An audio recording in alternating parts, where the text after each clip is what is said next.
para sí.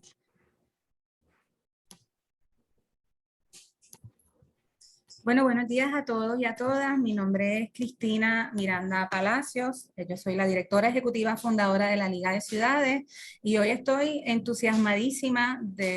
entusiasmada dentro del precipicio en el que nos encontramos, porque el conocimiento es saber y el saber nos da estrategia.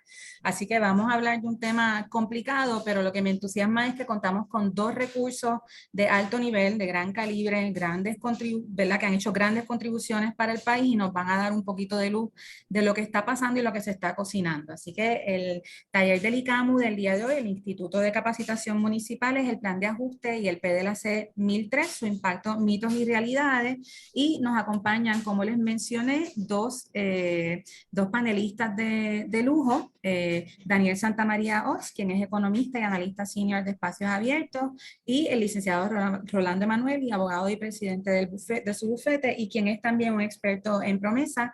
Así que Daniel y licenciado, encantada de nuevo, lo voy a seguir diciendo y lo voy a seguir agradeciendo, porque en la realidad en la que se encuentra el país es importante contar con recursos como ustedes, que lo dejan todo en la mesa, ¿verdad? Para que la gente sepa. Así que no sé si quieren dar un saludito antes de que yo continúe.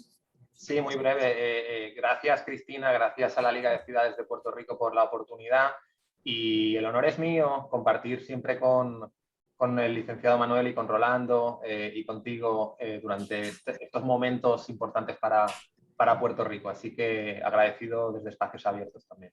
Gracias. Yo coincido plenamente con lo que nos dice Daniel. Estamos en una coyuntura histórica que va a definir el futuro de Puerto Rico y la viabilidad de nuestro país, así que te agradezco, Cristina, que nos hayas invitado, y agradezco a la Liga de Ciudades que esté dispuesta a escuchar sobre estos temas y que pueda luego convertirse en instrumento de acción para evitar que pasen las posibles consecuencias de este plan de ajuste. Sí, y eso es gracias a los dos, porque realmente lo más importante ahora mismo es saber para poder accionar. El tema que nos atañe ¿verdad? Es un tema complicado pero sencillo a la vez, pienso yo, complicado en la cuestión técnica, pero sencillo en las implicaciones que tiene para el país, ¿verdad? Estamos en el precipicio y lo que tenemos que entender es que nos podemos ir por el abismo. Así que la idea de este conversatorio es poder hablar de cuál puede ser el posible impacto que tiene el plan de ajuste de la deuda. La realidad es que es nefasto para el país, pero también desde la perspectiva de la Liga de Ciudades es nefasto para los municipios, y nosotras entendemos que lo que es nefasto para los municipios es obviamente nefasto para el país también. Nosotros estamos en un panorama en el que hay varias versiones de lo que está pasando, pero si nos dejamos llevar por lo que dicen los mismos expertos de la Junta de Control Fiscal, como nos dijo Daniel en una ocasión, el mismo plan no es viable ni es sostenible. Entonces nos tenemos que cuestionar si las medidas de austeridad realmente son medidas que van a transformar a nuestro país en lo que necesitamos y que van a resolver las situaciones que necesitamos resolver, o si son medidas de austeridad por el puro hecho de ser medidas de austeridad. Así que la realidad es que el impacto para los municipios esto se añade a otras cosas que han estado pasando, ¿verdad? Nosotros siempre nos gusta hablar de las implicaciones que hay en el país con las medidas unilaterales y mal informadas de la Junta de Control Fiscal, y los municipios ya tienen la mitad de una pierna en el precipicio. Así que ante el plan fiscal aprobado por la Junta de Control Fiscal, que es un plan fiscal ¿verdad? De su creación, y la eliminación de este mal llamado subsidio, que es el Fondo de Equiparación, que es una de las fuentes de ingreso, la fuente principal de ingresos de los municipios, la realidad es que estamos ante la eventual desaparición de 43 municipios, ¿verdad? Y cuando uno dice esto, cuando nosotros decimos esto, pues hay personas que se alegran y dicen, ay, 43 municipios, somos muchos, 78 municipios para un país tan pequeño es mucho, pero cuando nos comparamos con Estados Unidos, cuando nos comparamos con países europeos, con países latinoamericanos, la realidad es que la cantidad de municipios que nosotros tenemos en Puerto Rico es adecuada y está inclusive muy por debajo de la norma de estados en Estados Unidos.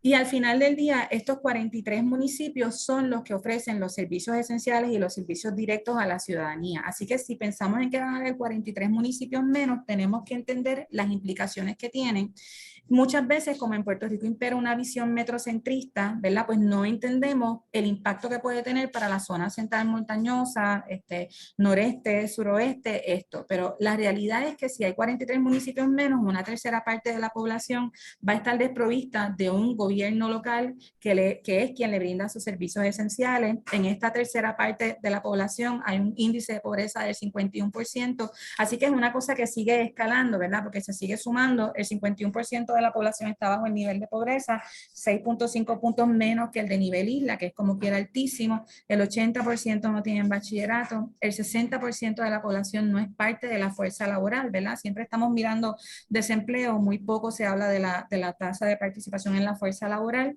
el 16% tiene alguna diversidad funcional, eso quiere decir que tienen unas necesidades adicionales a las necesidades apremiantes ya de por sí de nuestra comunidad, de nuestra ciudadanía, y tienen un promedio anual salarial menor de los $18,000. Así que si estos municipios desaparecen, ciertamente van a desaparecer los entes de gobierno que les prestan el servicio directo, pero no van a desaparecer ni las necesidades ni las realidades de las comunidades que son atendidas por estos municipios. Así que un poco ese es el contexto para aquellos de ustedes que no nos conozcan, y lo voy a decir rapidito porque estoy deseosa ya de escuchar a Daniel y al licenciado. La Liga de Ciudades es una organización sin fines de lucro de corte no político partidista, pero política, con P mayúscula, ¿verdad? Porque trabajamos con asuntos de política, que tiene como su visión unir a los gobiernos locales en un esfuerzo no partidista, y nuestra misión es fortalecer la capacidad entre los municipios y las comunidades. Es una organización de membresía, ya vamos por 31 miembros, sin embargo, a pesar de que somos una organización de membresía, somos una organización que trabaja por los 78 municipios y todas nuestras comunidades. Este taller en el día de hoy lo auspicia el ICAMU, es el Instituto de Capacitación Municipal de la Liga de Ciudades de Puerto Rico. El próximo proyecto que vamos a estar anunciando se va a llamar el laboratorio, el LAB, va a ser un laboratorio de participación e innovación municipal, porque estamos buscando soluciones colectivas para los problemas que nos aquejan, y para aquellos de ustedes que sean parte de los equipos municipales que no sean miembros de la liga, el proceso de unirse es bien sencillo, es un acuerdo de membresía, hay una ordenanza, una resolución de la asamblea de la legislatura municipal que nosotros tenemos preparada, y los beneficios que incluyen pues todo lo que hacemos, la abogacía legal, la abogacía en el Congreso, capacitaciones, conexión con aliados, etcétera. Así que el próximo taller que tenemos va a ser un taller, estamos buscando la fecha, pero va a ser un taller buenísimo sobre cómo se pueden utilizar los fondos ARPA para los estorbos públicos, porque como ustedes saben, los fondos ARPA tienen muchas menos restricciones que los fondos de CDBG-DR y se pueden utilizar para más cosas, así que vamos a tener un taller con nuestros partners del Centro para la Reconstrucción del Hábitat. Andrea va a estar enviando nuestros handles de todas nuestras redes, este taller se está grabando, lo estamos compartiendo en Facebook Live, y en adición lo vamos a subir a nuestro canal de YouTube cuando terminemos con las presentaciones de nuestros panelistas de lujo. Para hacer preguntas nos envían mensajes por el chat y nosotros con mucho gusto las contestamos en el momento de Q&A, ¿verdad? De preguntas y respuestas. Así que siempre recordar los micrófonos apagados. Con eso yo termino mi saludo, mi introducción. Daniel, le paso ahora con Daniel Santamaría Oz, de Espacios Abiertos, quien nos va a estar hablando un poco más sobre el contexto de qué dicen los números. Así que muchas gracias a todos y a todas por estar aquí en el día de hoy con nosotras.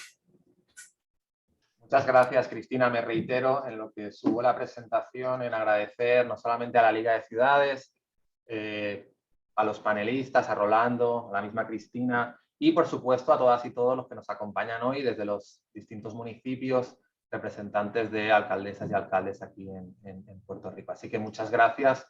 Y por favor, siéntanse la libertad de, ya sea al final de la presentación o cuando consideren conveniente, preguntar cualquier duda. Preferiría al final, pero si no en el chat pueden ir acumulando cualquier cosa que tengan. Así que, bien, voy a empezar. Espero que se vea bien la presentación. Voy a empezar con una introducción. Esta presentación la he dado en distintas ocasiones, tanto en las ponencias que he hecho en Cámara y en Senado, como en distintos eventos durante estas pasadas últimas 2 semanas. Pero mi idea era enfocarme un poquito en municipios, en el proyecto de la Cámara 1003, en esta breve introducción. Bien, como saben, se generó, ¿verdad?, el proyecto de la Cámara 1003, que trata de, dijéramos, poner énfasis en lo que es ciertos cambios del plan de ajuste que se requieren por parte que están pidiendo ahora mismo por parte de la Cámara, porque como saben, Puerto Rico necesita una emisión de bonos de gobierno y sin el visto bueno de la legislatura, pues es algo imposible. Y aquí hay una serie de reclamos o de peticiones por parte de la Asamblea Legislativa, que después de la Cámara fue a Senado, hay una serie de enmiendas y ahora parece que va a haber una reunión el 16 de octubre, porque ya sabemos por las noticias que la propia Junta de Supervisión Fiscal fue al tribunal y entiende que todas estas peticiones hacen que el plan de ajuste no sea implementable. Entonces, aquí básicamente traje en este slide en lo que se refiere a pensiones, este énfasis que hablan de resarcir o restituir fondos a los municipios afectados por cualquier factor enfatizado en el plan de ajuste. Algo que les insto, ¿verdad?, a todas y todos los que nos están viendo, en Espacios Abiertos tenemos una herramienta que se llama observatoriofiscalpr.com y esto que están viendo aquí básicamente es la evolución durante los últimos años del Fondo de Equiparación de Ingresos Municipales. Este fondo, que como bien decía Cristina, ¿verdad?, esto no es una compensación, sino que es un fondo que los municipios requieren, necesitan para rendir sus servicios esenciales y que se ha recortado aproximadamente desde los más de 300 millones de dólares hasta los casi 88 millones de dólares que se han, dijéramos, apropiado del Fondo General para este último presupuesto del año 2022.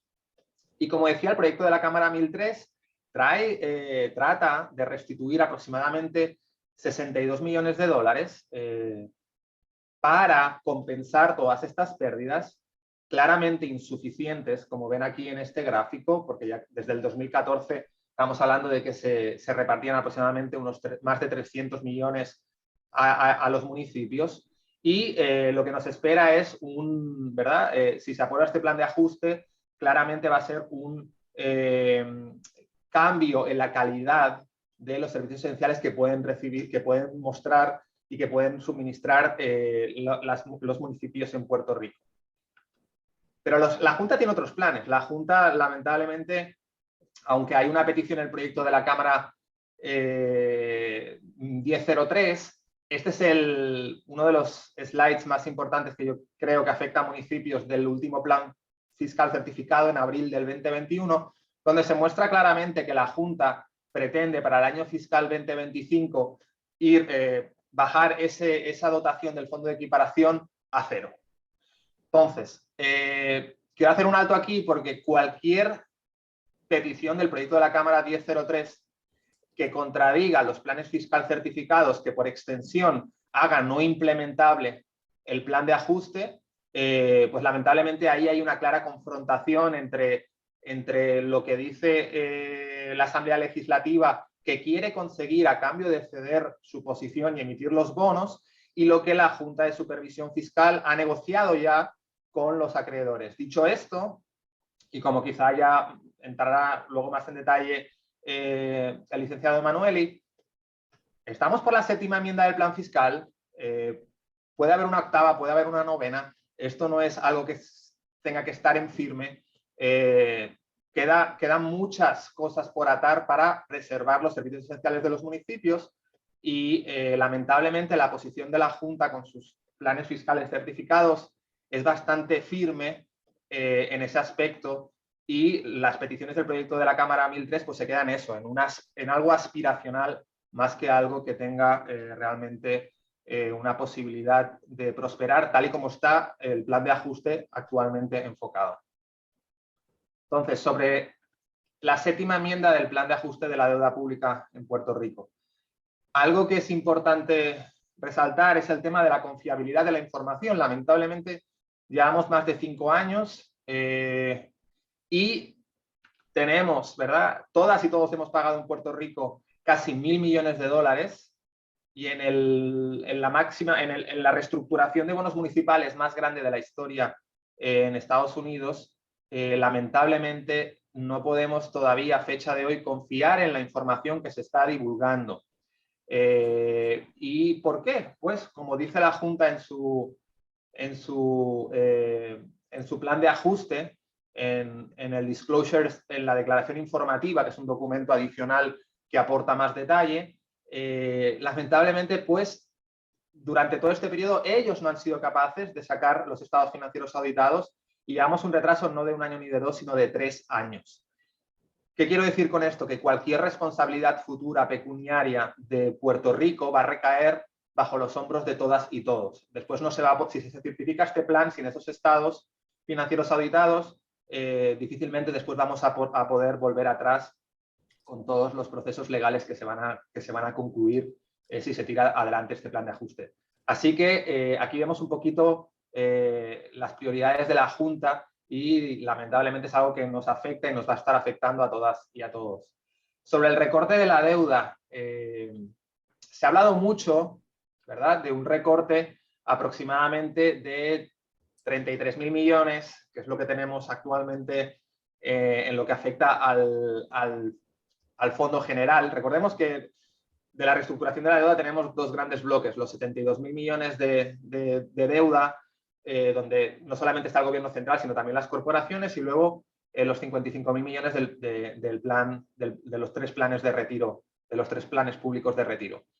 Ahora lo que se está reestructurando este plan de ajuste es, de esos 72.000 millones, los 33.000 millones que afectan al gobierno central y los pasivos o las obligaciones actuariales del sistema de pensiones. Bien, respecto al tema de deuda, vuelvo. Cuando se hablaba de este recorte en los medios y las presentaciones de la Junta de que se pasaba de 33.000 a 7.000 millones y que eso representa aproximadamente un 80% de recorte, la realidad es que se dejan algo muy importante encima de la mesa y es no solamente el pago de 7.000 millones que se va a hacer por adelantado de la cuenta que actualmente tiene el gobierno, que eso ya representaría un recorte de 33 a 14, sino que en adición a esos 7.000 que se pagan por adelantado hay aproximadamente 3.000 millones que se van a pagar en efectivo a distintos acreedores durante los próximos años. Así que el recorte en realidad estaríamos hablando de 33 a 17, casi un 50%. En realidad de un 70 o 80% como se está comentando. Y no son temas, en realidad aquí la cuestión no es mirarlo en proporciones relativas, sino que, como ya comentaré un poquito más adelante, el plan sigue siendo insostenible y un plan insostenible va a afectar a todas y todos en los próximos años. En los municipios, en lo que les va a afectar es en tener menos recursos para poder rendir los servicios tal y como los tenían, ¿verdad?, dijéramos, organizados durante los pasados años. Pago de deuda. ¿Cómo es posible que una situación, ¿verdad? Estamos hablando de que teníamos una situación anterior a 2016 que nos llevó, lamentablemente, ante la ausencia de una norma jurídica que nos permitiera reestructurar nuestra deuda, nos llevó a Promesa y, lamentablemente, Promesa generó y creó la Junta de Supervisión Fiscal. ¿Cómo es que esa situación complicada de pagos de aproximadamente una tercera parte del Fondo General, ahora, y voy a entrar en los detalles, que sí que se ha avanzado algo, pero que realmente cuando veamos el global de todo lo que vamos a estar pagando durante los próximos años, pues aún seguimos comprometiéndonos en aproximadamente una quinta parte del presupuesto del Fondo General. Y sobre los pagos, se están hablando mucho de pagar durante los próximos 25 años, que no es bien así, porque se está hablando de pagar 1.150 millones durante los próximos 25 años, pero recordemos que esa deuda está compuesta por dos partes, los bonos de Cofina, que son los bonos que se pagan con los recaudos del IBU y que se reestructuraron en febrero del 2019, y los bonos que se proponen reestructurar ahora. Los que se proponen reestructurar ahora van a estar pagando 25 años, pero los de Cofina son 40 años de pago hasta el 2058. O sea que durante los próximos 40 años vamos a estar pagando esa cantidad de dinero. Y para que se haga un ejemplo de lo que significaría para el año que viene. El año que viene, si se aprobara este plan de ajuste, estaríamos pagando 1.263 millones de dólares de pago de deuda, de un presupuesto del Fondo General que este año fueron 11.500, 11.600 millones. Y en adición a eso, hay pagos hasta 405 millones adicionales en lo que le llaman instrumentos de valoración contingente, que, ¿verdad? Para que todo el mundo tenga una idea de qué significa eso, es un pago adicional a los 1.150 si Puerto Rico, si se dan ciertas contingencias. En concreto, si Puerto Rico supera los recaudos del IBU que se certificaron en el plan del 2020 y si Puerto Rico supera los recaudos del RON que se certificaron en el plan fiscal del año 2021. Y eso ya se sabe que efectivamente va a ocurrir por todos los fondos federales que vienen para Puerto Rico. Va a haber un exceso en esos pagos que podría suponer hasta ese total que pongo aquí de 1.668 millones por cada año. Y repito, estos números que estoy presentando, ¿verdad?, son números de la Junta de Supervisión Fiscal, de sus testimonios que están, de sus testimonios expertos que están ahora mismo declarando en el tribunal. Así que cualquier duda que tengan con los números me lo dejan saber, porque aquí hay las fuentes y les voy a dejar, dijéramos, los documentos para que lo verifiquen. Sobre las obligaciones del gobierno central, y esto es un poco repetitivo quizá de lo que he comentado al principio, recordemos, antes de la quiebra, cuando Puerto Rico efectivamente ya se dio cuenta de que no podía pagar, estábamos hablando de que entre pensiones, pagos del gobierno central, COFINA y los instrumentos de valoración contingente, ahí eran cero, ¿verdad?, en ese momento, pero estábamos hablando de un pago aproximadamente, o un compromiso de un poquito más de 4.000 millones de dólares, casi un 40% de lo que es el Fondo General en aquel momento.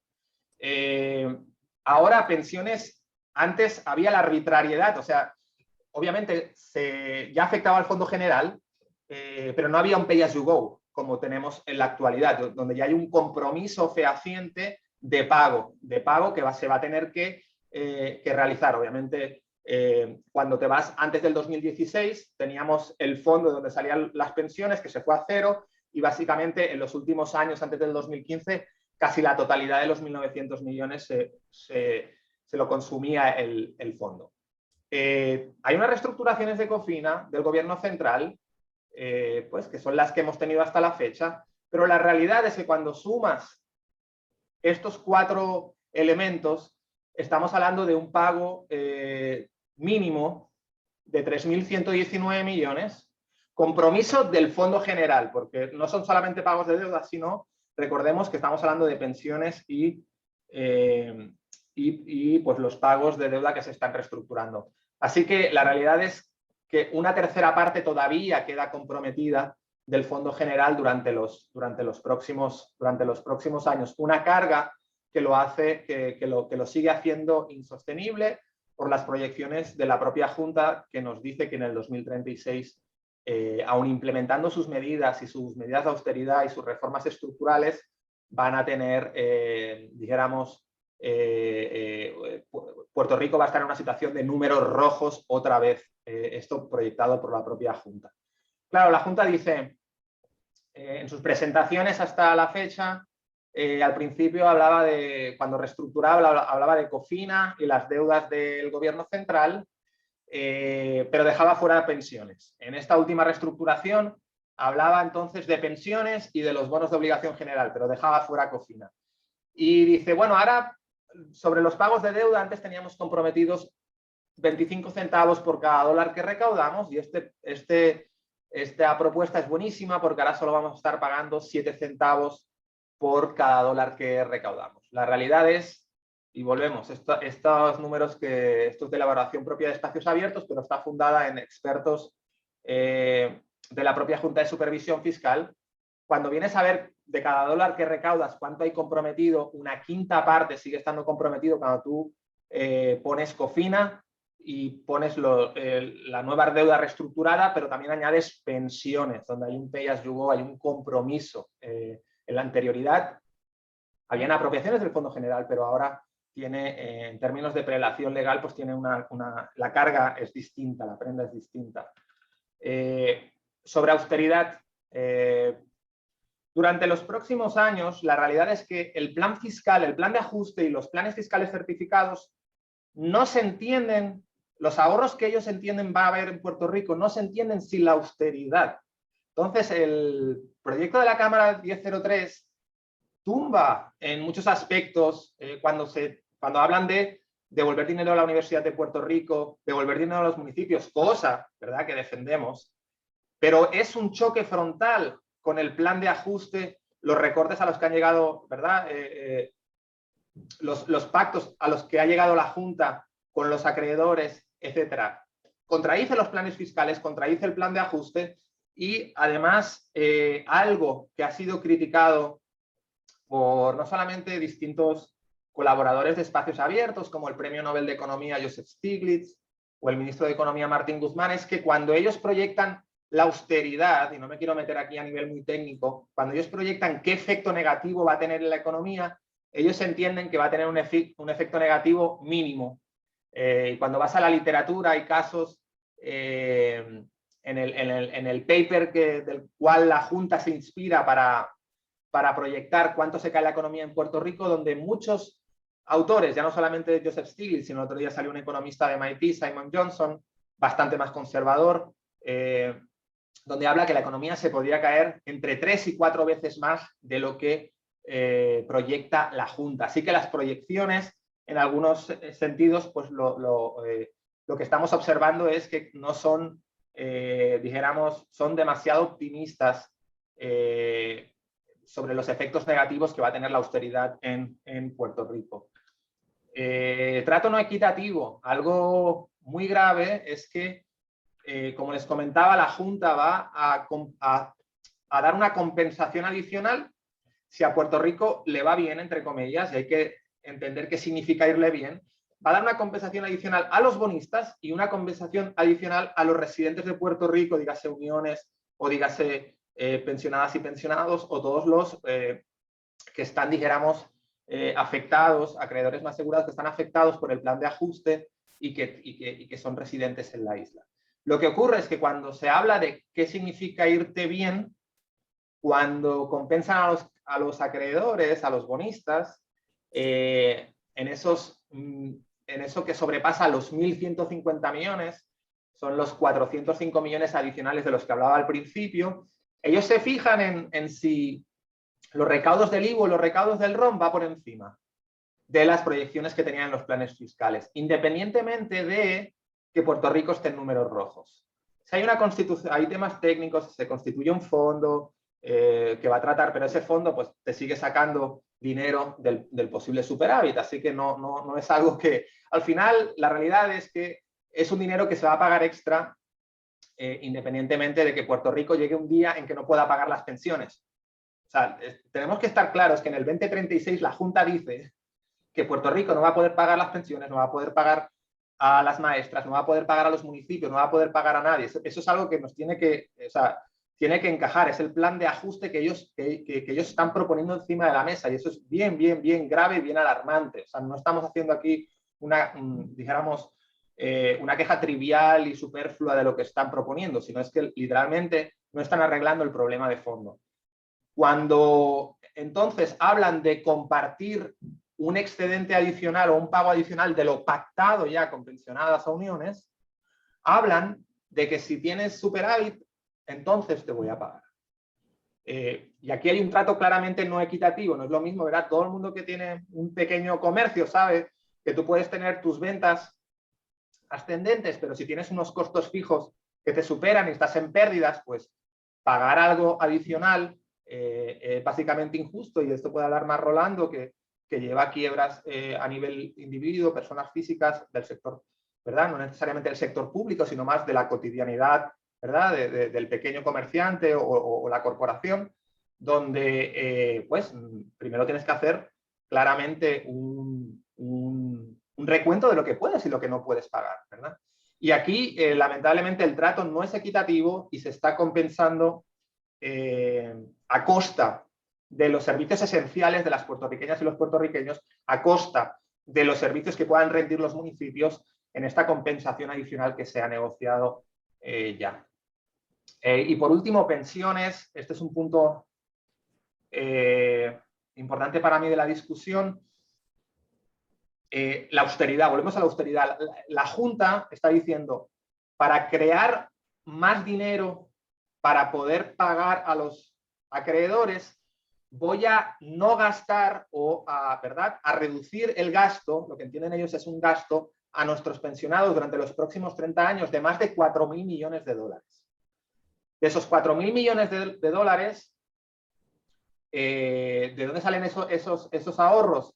Pues de hacer un recorte del 8,5% del exceso de las pensiones de 2000 y de congelar la inflación durante los próximos 30 años. Que volvemos, mucha gente me dice, no, pero es que la congelación de las pensiones ya estaba implementándose en el gobierno. Y mi respuesta es sí, pero tenías la arbitrariedad de ponerlas, tenías la arbitrariedad de modificar eso. Ahora, durante los próximos 30 años, vas a tener un plan de ajuste donde te dice que no vas a tener ajustes por inflación. Mi punto es que de esos 4.000 millones durante los próximos 30 años de ahorros, según la Junta, que es la austeridad, el pagar, dijéramos, eliminar compensaciones de ajuste de vida o incluso recorte, literal, del 8,5 de los 2.000 hacia arriba para nuestras pensionadas y nuestros pensionados. Los ajustes por inflación de esos 4.000 millones representan más del 80%. Y en esto he sido muy... O sea, aunque consigamos ahora mismo un recorte cero de este exceso de los 2.000, recordemos que una pensionada que gane $1.000 va a tener los mismos $1.000 en 30 años y solo le va a permitir comprar a nivel real $600.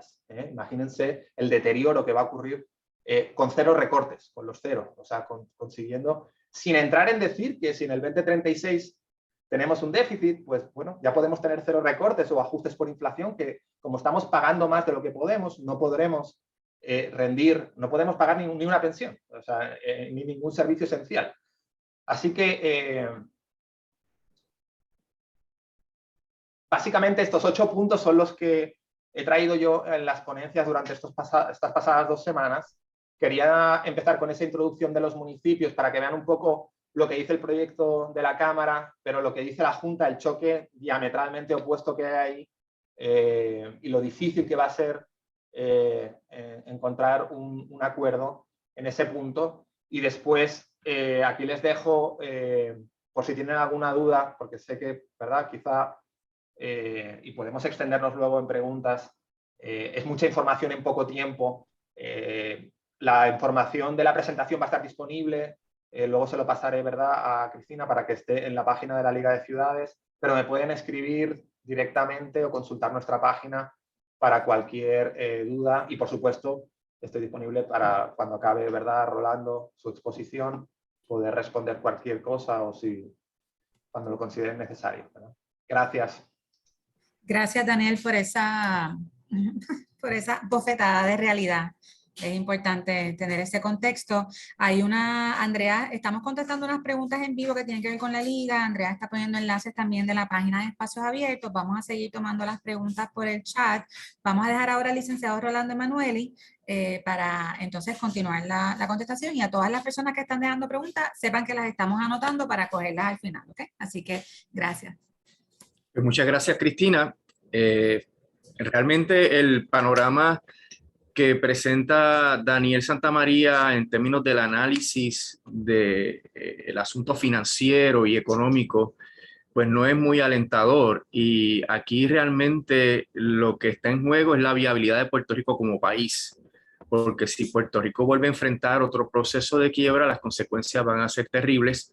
Y eso lo voy a explicar al final de mi presentación, porque quiero empezar primero por describir qué es una quiebra, ¿verdad? Porque muchas de las dudas, muchos de los planteamientos que se escuchan en los medios de comunicación, las diferentes conversaciones, parten de un desconocimiento de lo que es el ordenamiento de quiebras.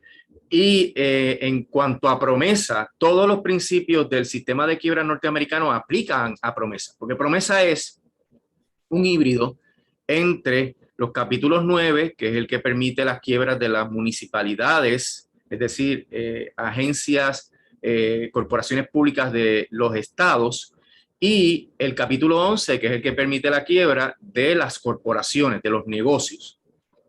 Ese híbrido pues está en el título 3 de la ley promesa, y cuando un legislador incorpora en una nueva ley secciones de un código, como es en este caso el código de quiebra, toda la interpretación que hay detrás de ese código de quiebra aplica, y todos los principios que hay aplican, aunque la ley se llame de cualquier manera, aunque sea promesa, ¿verdad? Y aquí tenemos que ver también que la ley de quiebra es una ley reparadora, que se interpreta siempre a favor del deudor.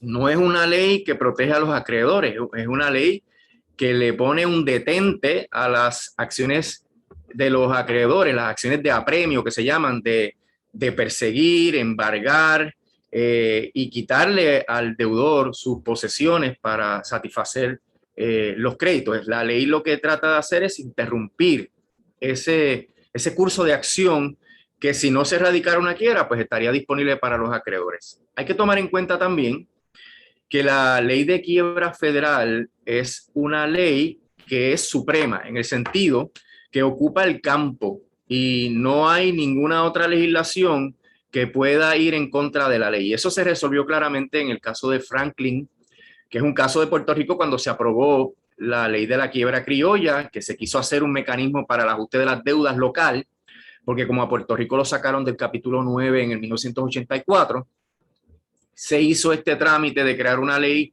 para tratar de lidiar con la quiebra del país, y en poco tiempo ya el Tribunal Supremo de los Estados Unidos estaba diciendo que esa ley es inconstitucional porque aplica la doctrina de campo ocupado, y la cláusula de las quiebras de la Constitución Federal desplaza cualquier legislación, y esto no tiene que ver con el territorio de Puerto Rico, también desplaza cualquier legislación que haga un estado de la Unión Americana.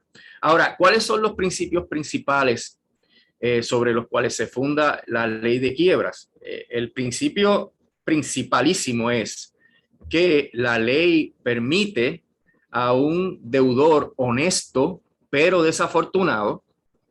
Cuando se habla de que es honesto es porque cumple con las obligaciones mínimas que establece el Estado para los ciudadanos y ciudadanas, pero que ha tenido problemas, tropiezos, situaciones, enfermedades, divorcios, desempleo, despidos, y es desafortunado por eso, y entonces tiene derecho, mediante el mecanismo de la ley de quiebra, a tener un nuevo comienzo, lo que llaman un fresh start, y la ley de quiebra lo va a proteger y le va a permitir seguir un trámite que es supervisado por un juez de quiebras para que finalmente haya el anhelado descargue de las obligaciones. Y eso es bien importante saber, que esto no tiene que ver con la moralidad de las obligaciones, esto no tiene que ver con la culpa judeocristiana en términos de que no, si yo cogí un préstamo yo tengo que pagarlo completo, si yo le debo $1 a alguien eso hay que pagarlo. No, la ley de quiebra no tiene que ver nada con eso. Y de hecho, pues, si vamos a la otra cara de la moneda, pues la Biblia habla de la condonación de los créditos, ¿verdad? Esto siempre ha estado dentro de la civilización humana, ¿no? Que hay un conflicto entre acreedores y deudores, pero que el Estado interviene para que ese conflicto se balancee. Y la ley de quiebra es el mejor balance entre esos dos intereses contradictorios. Por tanto, es incorrecto echar mano de principios morales para justificar el que se tenga que pagar algo que, conforme a la ley de quiebra, no se tiene que pagar. Ahora, hay dos elementos bien importantes en cuanto a qué es lo que se tiene que pagar bajo la ley de quiebra, bajo cualquier ley de quiebra. Recuerden que estoy hablando de la ley de quiebra que aplica a los individuos, a las empresas y a las municipalidades, a los gobiernos. Y es que no se pagan los créditos cuya legalidad está cuestionada y así es determinada por un tribunal. Y que lo único que realmente se tiene que pagar si uno quiere preservar una propiedad que es garantía de un crédito, ¿verdad? Como por ejemplo el caso de una casa, si uno quiere seguir viviendo la casa, pues uno tiene que pagar a ese acreedor que ha asegurado su crédito mediante una hipoteca. Es decir, que los acreedores asegurados cobran siempre hasta el monto de la garantía, pero los acreedores no asegurados no cobran si no hay suficientes recursos para poder satisfacer ese crédito, porque hay que tomar en cuenta obviamente los recursos. Si el deudor tiene los recursos, pues paga hasta el monto de esos recursos, y eso es lo que plantea Daniel en su presentación, que es que Puerto Rico no tiene los recursos para hacer esos pagos. ¿Y cuál es la dinámica de un abogado de quiebra en este tipo de procesos? Pues mira, lo primero que hace un abogado de quiebra es hacerle un presupuesto al cliente, ¿verdad?, al deudor, para determinar qué es lo que le hace falta para vivir. Y cuando miramos la ley promesa tiene el mismo concepto. La ley promesa ordena a la Junta de Supervisión Fiscal, bajo el título 2, la sección 201, establecer en el plan fiscal cuáles son los servicios esenciales. Y eso no es algo gratuito, deportivo, no se puso ahí de mentirilla. Eso es porque es la única manera de poder determinar cuál es el ingreso disponible, lo que llaman en inglés el disposable income, para poder pagar a los acreedores no asegurados. Y la Junta incumplió con eso. Y ahí es que empezó todos los tropiezos y adversidades que hemos tenido, porque la Junta, en vez de hacer esa determinación y decir qué necesita Puerto Rico para vivir, y créame, esos presupuestos que se hacen para los clientes de quiebra no es para que vivan y no puedan respirar, no, para que vivan razonablemente, que tengan acceso a la internet, que tengan acceso a la salud, a la comida razonable. O sea, se hace un presupuesto digno, ¿verdad? Que las personas puedan vivir con eso. Y la Junta no ha hecho ese ejercicio, y primero se fue a negociar con los acreedores para ver entonces qué negociaba con los acreedores, y luego se volteó para determinar entonces qué va a estar en los planes fiscales y los presupuestos. Y ahí es que viene la situación de que tiene que imponer toda una serie de medidas de austeridad para poder cumplir con las promesas que le está haciendo a los acreedores. Y por eso el trámite es torcido. De hecho, uno de los issues que va a haber en el proceso de confirmación de ese plan va a ser si la Junta cumplió con promesa o no cumplió con promesa. Y yo entiendo que no ha cumplido con muchas de las instancias, como por ejemplo, no cumplió con la cláusula de la sección 201 que dice que hay que darle financiamiento apropiado a los sistemas de pensiones. Lo que hizo fue liquidar el sistema de pensiones. O sea, estableció el pay as you go, que es uno de los problemas que tiene el plan de ajuste, que ahora, en vez de esa pensión pagarse de un fondo en fideicomiso, como era antes, pues ahora hay que sacarlo del fondo general. Y por ende, según la gráfica que nadie ha refutado, que preparó Daniel, sobre cuánto se pagaba antes del 2016 y cuánto se va a pagar con el plan de ajuste de deuda, pues resulta que estaremos pagando con el plan de ajuste de deuda más de lo que se supone que se pagara antes de que entrara la ley promesa, y por tanto eso es un absurdo. ¿Cómo tú vas a radicar una quiebra, gastar cientos de millones de dólares y salir trasquilado, salir peor de lo que tú tenías o la situación que tenías antes de entrar a la quiebra? Así que en este trámite de definir los servicios esenciales, pues es que se sabía cuánto había disponible. Dentro de ese contexto, un deudor de cualquier tipo, Puerto Rico, podría estar obligado solamente a pagar a los acreedores no asegurados hasta el monto de la garantía.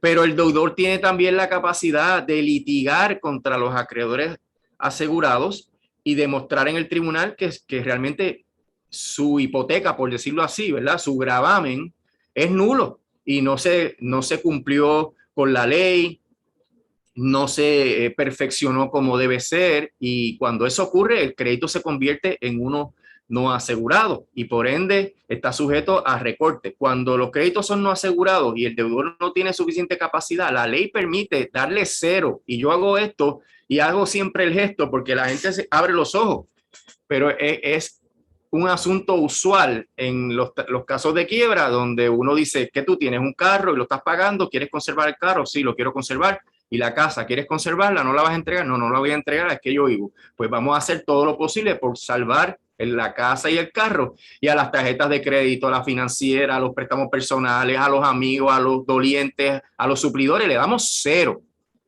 Y eso choca, pero esa es la herramienta de la ley de quiebra, y esa es la herramienta que estuvo disponible para Puerto Rico para poder ajustar los créditos. La ley promesa tiene dos componentes, ¿verdad? Uno que es totalmente antidemocrático, objetable, es un crimen internacional de coloniaje, que es la Junta de Supervisión Fiscal. Pero el proceso de ajuste es un sistema, un mecanismo que todos los países tienen y que Estados Unidos lo tiene también. Así que hay que usar ese trámite a cabalidad para que Puerto Rico pueda tener un futuro y tener un fresh start, que es lo que no se puede confiar que logremos por todas estas contingencias y situaciones. Así que el asunto del plan de ajuste tiene su raíz en esta dicotomía que hay entre el gobierno que representa al pueblo de Puerto Rico y la Junta de Control Fiscal que representa al capital financiero, y eso hay que entenderlo. La Junta no nos representa a nosotros en términos de nuestros intereses, ellos representan al capital financiero, sus afiliaciones, la gente con la cual se interrelacionan y hacen negocios son el capital financiero, y por eso ellos negociaron a espaldas del pueblo, porque no consultaron a nadie para llegar a esos acuerdos, y llegaron a un acuerdo bien generoso para los acreedores, y entonces quieren imponerle ese acuerdo al pueblo de Puerto Rico, forzando a la legislatura a aprobar una legislación habilitadora que autorice que se confirme este plan de ajuste de deuda con todas las consecuencias que esto podría tener, que va a ser consecuencias para todos y todas, y que hay consecuencias que van a ser catastróficas, como sería, por ejemplo, que cerraran 40 municipios, que los 40 ayuntamientos no puedan operar, y el asunto de que eventualmente la propia Junta anticipa que en o antes del 2036 va a haber otro colapso financiero que nos va a llevar a una segunda quiebra. Y como expliqué, como en una segunda quiebra se pagan los créditos asegurados, pues la Junta quiere asegurar todos los créditos que ha negociado actualmente. Así que todos esos créditos serían asegurados. ¿Qué quedaría para reducir la deuda en una segunda quiebra? Pues quedarían los servicios esenciales, el dinero que hay disponible para los servicios esenciales, y quedaría el dinero para pagar los pensionados. Por eso Daniel muy bien dice que si llegamos a una segunda quiebra y que la Junta acepta, no va a haber dinero para pagar los pensionados. En ese sentido es el planteamiento que hemos venido haciendo, que aun cuando se pongan todas las protecciones para que en este proceso no se perjudiquen las pensiones, se eliminen los recortes, eso no es suficiente, porque si Puerto Rico vuelve a tener un problema financiero, las pensiones van a estar expuestas, tanto porque no habrá dinero para pagarlas inmediatamente, y peor, porque en un proceso de quiebra se va a requerir unos ajustes dramáticos y van a crear una crisis humanitaria. Y a mí me parece que es bien importante esto. La Junta dice en el 2036, pero los economistas en Puerto Rico dicen que podría ser tarde o temprano, antes de esa fecha. O sea, que porque aquí puede pasar cualquier variable que no controlamos, como una tormenta o un huracán, que retornen los terremotos, que la pandemia se extienda o venga otra pandemia, y todos esos eventos que hemos tenido de todo eso en los últimos 4 o 5 años, pues podrían variar dramáticamente las proyecciones que hace la Junta de Control Fiscal, y entonces enfrentarnos a un abismo fiscal bien cerca a este tiempo que estamos viviendo. Y por eso es que esto es una cuestión de urgencia y una cuestión de viabilidad. Ahora, en el proceso, como la Junta representa el capital financiero, negoció el mejor acuerdo para ellos, pero la Junta tenía unas herramientas para eliminar sustancialmente esa deuda, y eran los pleitos que tenía radicados contra los acreedores que alegaban, por ejemplo, que los créditos no eran asegurados o que eran ilegales. Porque, por ejemplo, esas emisiones de bonos de 2012-2014, que casi alcanzan $7,000 millones, se hicieron cuando Puerto Rico era insolvente y cuando ya se había sobrepasado el límite constitucional, y todo el mundo sabe que eso era ilegal. Sin embargo, la Junta escoge pagarle a esos acreedores cuando esos créditos se pudieron haber eliminado. Y si actualmente con el plan de ajuste estamos pagando $14,000 millones, pues probablemente sería $7,000 millones. Entonces estaríamos dentro de otro contexto, porque podríamos haber utilizado las reservas que se le van a pagar a los bonistas ahora para darle un impulso a la economía, para establecer un fondo para los pensionados, como dice la ley de retiro digno. Así que había muchas otras alternativas que tenía la Junta, en cuanto a los pleitos que transigió. La Junta, antes de que hubiera una decisión, llegó a unos acuerdos ahí apresurados y le está pagando a estos fondos, ¿verdad?, de cobertura que en el argot popular se conocen como los fondos buitres, cantidades que van muy por encima de lo que ellos pagaron originalmente, ¿verdad? Lo normal es que si tú compras un bono de $1, pues te den un pago del principal más los intereses, pero si tú compras el bono que vale de su faz $1, lo compras a 20 o 30 centavos y luego te prometen pagar 70, 80 centavos, tú tienes una ganancia inmediata y que ni siquiera tienes que esperar para que se materialice, porque una vez se confirme el plan, tú vendes el bono y al vender el bono tienes la ganancia inmediata.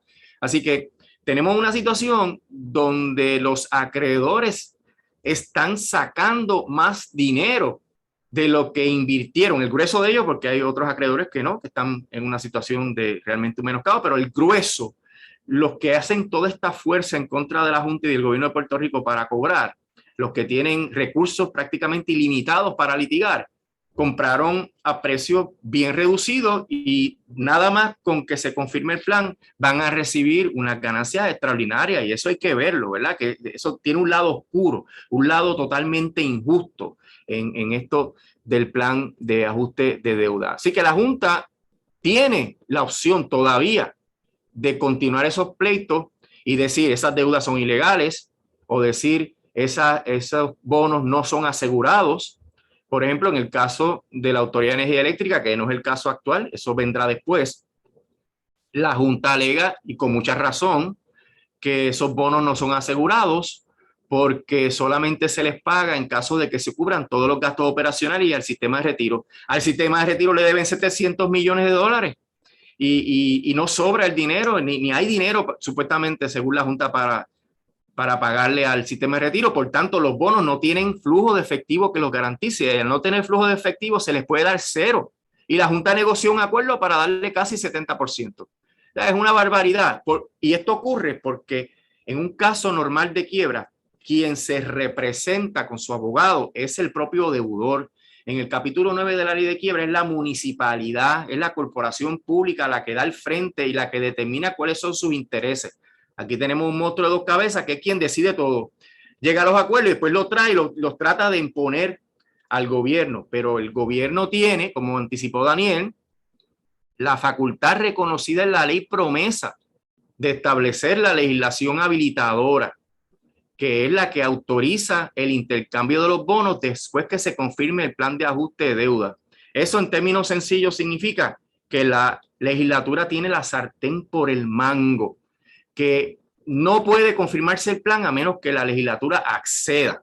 Ahora, hay unos problemas con el 1003, ¿verdad? Unos problemas de fondo y unos problemas procesales que voy a discutir al final, pero que el proceso ha estado viciado, ha estado favoreciendo todo el tiempo a los acreedores y ha estado en contra por la austeridad y por los resultados de un plan de ajuste de deuda que no podamos pagar, en contra del pueblo de Puerto Rico.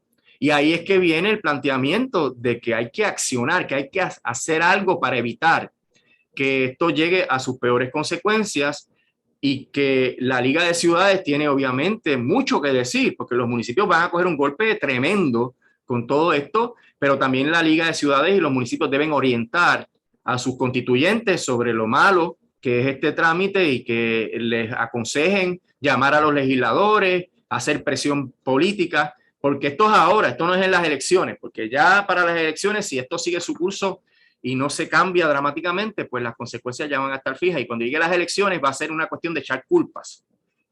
Con ese contexto, yo quisiera abordar algunos de los mitos que se mencionan por ahí, que pues desafortunadamente no tienen base ni en la ley de quiebra ni en los hechos que estamos viviendo, ¿verdad?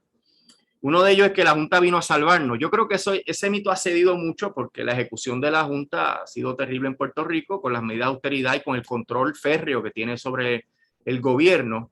Pero ahí es que menciono que sí hay una parte de la ley promesa, que es el título 3, que era necesario. Se pudo haber enmendado la ley de quiebra para incluirnos en el capítulo 9 y hubiéramos tenido estas protecciones del stay. Y el stay se ha glorificado, ¿verdad? como que sin el stay no podemos vivir, etcétera. No necesariamente, pero yo les aseguro, ¿verdad?, que en términos de derecho, el stay va a estar disponible siempre que el caso de quiebra siga vivo. Y en ese sentido, nada de lo que está ocurriendo amenaza que se levante el stay, porque estamos en un séptimo plan. Si hay un acuerdo ahora, va a haber un octavo. Si ese no funciona, habrá un noveno. Y pueden haber 10 planes.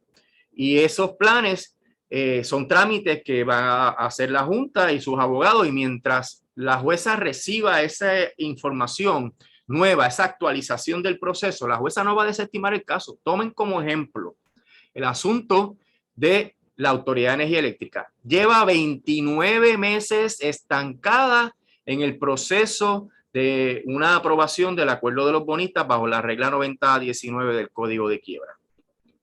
29 meses. Nadie ha dicho que se va a desestimar el caso de la autoridad. La jueza no ha dicho que lo va a desestimar. Los acreedores no han dicho que se va a desestimar. Y no solamente llevan 29 meses en total en una sola cosa, sino que hace 18 meses que no hacen nada en eso, en la moción. Y eso es porque responde a las situaciones de la pandemia, etcétera, que para la autoridad es importante y eso justifica que se paralice. Para el gobierno central no justifica que se paralice, así que vean hasta la doble vara que hay. Y la jueza no ha dicho que va a desestimar el caso de la Autoridad de Energía Eléctrica, todo lo contrario, le dio otra vez hasta el 19 de enero para volver a informar. La Junta tiene que hacer un informe sobre qué es lo que va a hacer. Así que el riesgo de que se quite el stay, se levante el stay o se desestime el caso es realmente un mito. Y este taller, este seminario sobre los mitos, ¿verdad?, y realidades del plan. Lo mismo es un mito la desestimación del caso de quiebra. La desestimación procede cuando hay un abandono por parte del deudor de su caso. En los casos de quiebra normales del individuo, pues el deudor no comparece a la reunión de acreedores, no coopera con su abogado, no trae los documentos, el abogado no puede someter los documentos que corresponden y después de notificación y vista, o sea que hay un mini juicio, una vista en donde se discute si procede o no procede desestimar el caso, el juez, como se trata de una legislación habilitadora, tiene que estar seguro que esta es la última situación de oportunidad para el deudor y entonces ahí desestima el caso. En el caso de la ley promesa y el título 3, imagínense que la jueza tenga ante sí la ponderación sobre desestimar el caso o no. Tiene que ser el extremo más grande porque aquí se trata no de un deudor, de una persona, se trata de un país que traería consecuencias dramáticas. Y por otro lado, la Junta no va a abandonar sus deberes ministeriales. Si no van a hacer el trabajo, tienen que renunciar. Los abogados de la Junta son uno de los bufetes más prestigiosos del planeta y uno de los más poderosos del planeta y de los que saben en detalle de los capítulos 9, no van a abandonar el caso, no se les va a olvidar ir a una vista, no van a dejar de someter los planes enmendados de ajuste de deuda. Así que eso es tan improbable y es también desafortunado ver abogados que están, ¿verdad?, en diferentes medios y plataformas metiendo miedo con este tema cuando no miran las secciones del código y la jurisprudencia sobre la desestimación. Eso es el último remedio. Y si lo desestimaran, no importa. ¿Por qué no importa? Porque, adiós, cara, si desestiman el caso, se levanta el stay. No importa porque se puede erradicar el caso al otro día. Una de las cosas más interesantes de la ley promesa cuando esto empezó fue cuando radicaron por primera vez la petición de quiebra del gobierno central y después de la Autoridad de Energía Eléctrica. Pues mire, eran 2 o 3 páginas, cuando las peticiones de quiebra de los individuos tienen decenas de páginas. Son la petición con el schedules, con todos los documentos complementarios, y las peticiones de quiebra bajo título 3 eran 2 o 3 páginas, una cosa que realmente me impresionó mucho. Pues así mismo se hace al otro día, desestiman la quiebra hoy porque no hay prohibiciones en términos de la ley, en términos de volver a radicar el caso. Pero eso es tan improbable que ni siquiera hay que debatirlo, porque mientras haya trámite de la Junta con enmiendas al plan, el caso va a seguir y la jueza va a tener que esperar que esto se materialice. Cuando uno lleva un caso, muchas veces el caso de la vista de confirmación de quiebra se suspende y se suspende porque uno está negociando. porque uno está arreglando, porque falta un documento que hay que conseguir. Pues eso mismo pasa en los casos bajo promesa y por tanto no hay ese riesgo.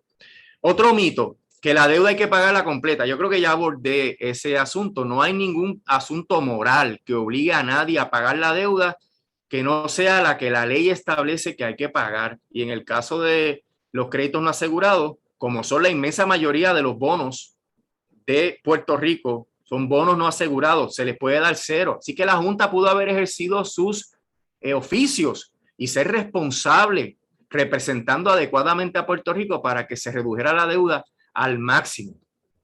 Otro mito, que a los bonistas hay que compensarle por su inversión. No, los bonistas están jugando la ruleta rusa. Cuando compraron los bonos de Puerto Rico, la mayoría de los bonistas sabían que Puerto Rico estaba bajo promesa y bajo una quiebra, que los compraron tan baratos porque esos son los efectos de que Puerto Rico estuviera bajo una quiebra. Y ellos saben que el acuerdo le va a traer una ganancia inmediata que van a poder monetizar inmediatamente. Y eso pues es realmente parte del modelo de negocio de los fondos buitres. Y aquí no hay ningún tipo de moralidad ni obligación moral y legal de pagarle a esos fondos buitres.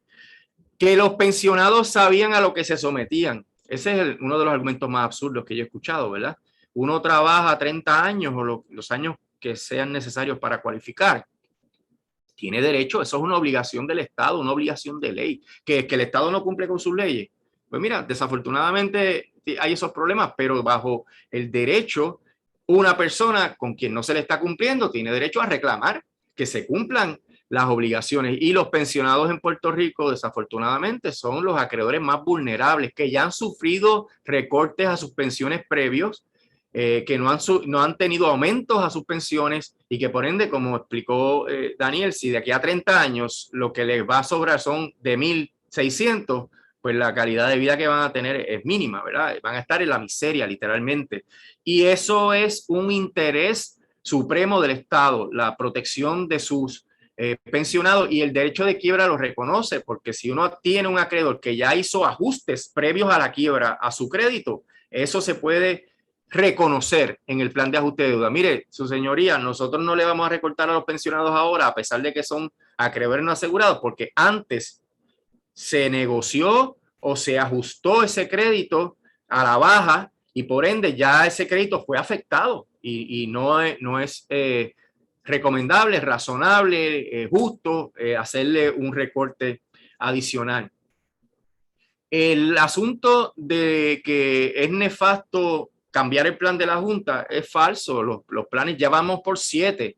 Los planes pueden ser consensuados o no consensuados. Y ahí es otra avenida de opciones. Si la Junta dice, ok, voy a tener que volver a negociar con los acreedores, jueza, suspende el caso, no es nada malo suspender un caso.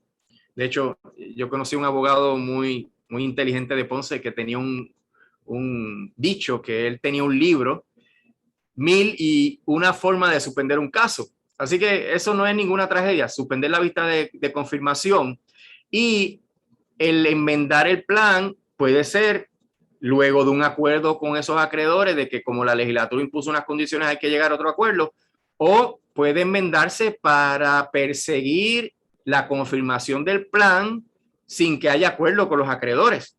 En la inmensa mayoría de los casos se confirman los planes de quiebra sin acuerdo con los acreedores, porque para eso es la ley, para poder terminar el proceso y obtener un fresh start. Así que no se cae el mundo con que el acuerdo, con que el plan no sea consensuado. La Junta dice, es que la jueza quiere, y los defensores de la Junta dicen, es que la jueza quiere un plan consensuado. Claro, todos los jueces de quiebra quieren planes consensuados porque trabajan menos, porque no hay tantas impugnaciones. Pero la jueza tiene el poder de recibir todas esas impugnaciones y resolverlas. Y si no se confirma el plan, pues tampoco se acaba el caso ahí. La Junta vuelve a presentar otro plan y se abre otro proceso de confirmación del plan de ajuste que se recomienda y que es mejor para todas las partes, que haya acuerdo y que se confirme inmediatamente, sí, pero no es esto carta blanca, licencia a la Junta para llegar al peor acuerdo posible, y ese es el problema. Sí, la confirmación rápida es importante, pero no puede ir la forma sobre la sustancia. Es mejor confirmar un buen plan para Puerto Rico el año que viene que confirmar un mal plan para Puerto Rico este año. Es una cosa importantísima porque es la sustancia lo que importa y la prisa nunca es elegante. Si tú llevas esto a la carrera, vas a cometer errores que los van a pagar no solamente nosotros que vivimos en este momento, sino nuestros hijos y nuestros nietos, porque esto tiene una duración de 25 años. COFINA tiene una duración mucho mayor y de Autoridad de Energía Eléctrica ni se diga. La cuestión de que irse a una segunda quiebra es normal y que no nos tenemos que preocupar de una segunda quiebra también es un argumento risible, porque una segunda quiebra no va a permitir el ajuste de la deuda y vamos a tener que reducir dramáticamente los servicios esenciales y los pensionados, llevándonos a una crisis humanitaria y, como dije al principio, fundado en el trabajo de los economistas, entre ellos a Daniel, pues eso podría estar más cerca que lejos y podría ser que ocurra antes del 2036, como dice Andrew Wolf, que es el perito principal de la Junta de Control Fiscal en el proceso de confirmación, quien fue uno de los coautores del informe Kruger, que es uno de los documentos que se utiliza con mucha frecuencia para justificar todas estas medidas de austeridad que se están poniendo. Sobre que todos y todas vamos a sufrir en igualdad de condiciones lo que va a traer este plan de ajuste de deuda, pues desafortunadamente yo no puedo coincidir con eso porque hay una parte aquí bien importante que va a salir de oro, que son los bonistas.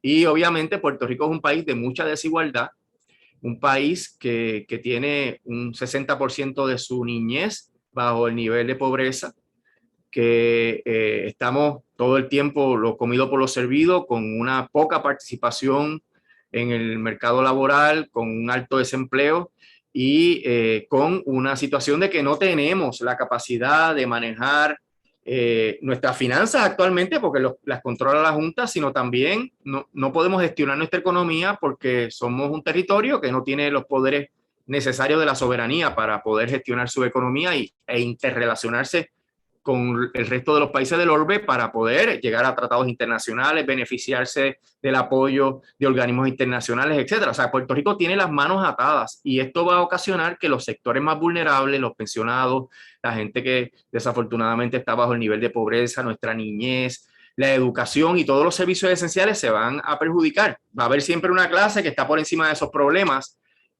por la desigualdad que hay en Puerto Rico y esos no se van a perjudicar y los bonistas tampoco se van a perjudicar.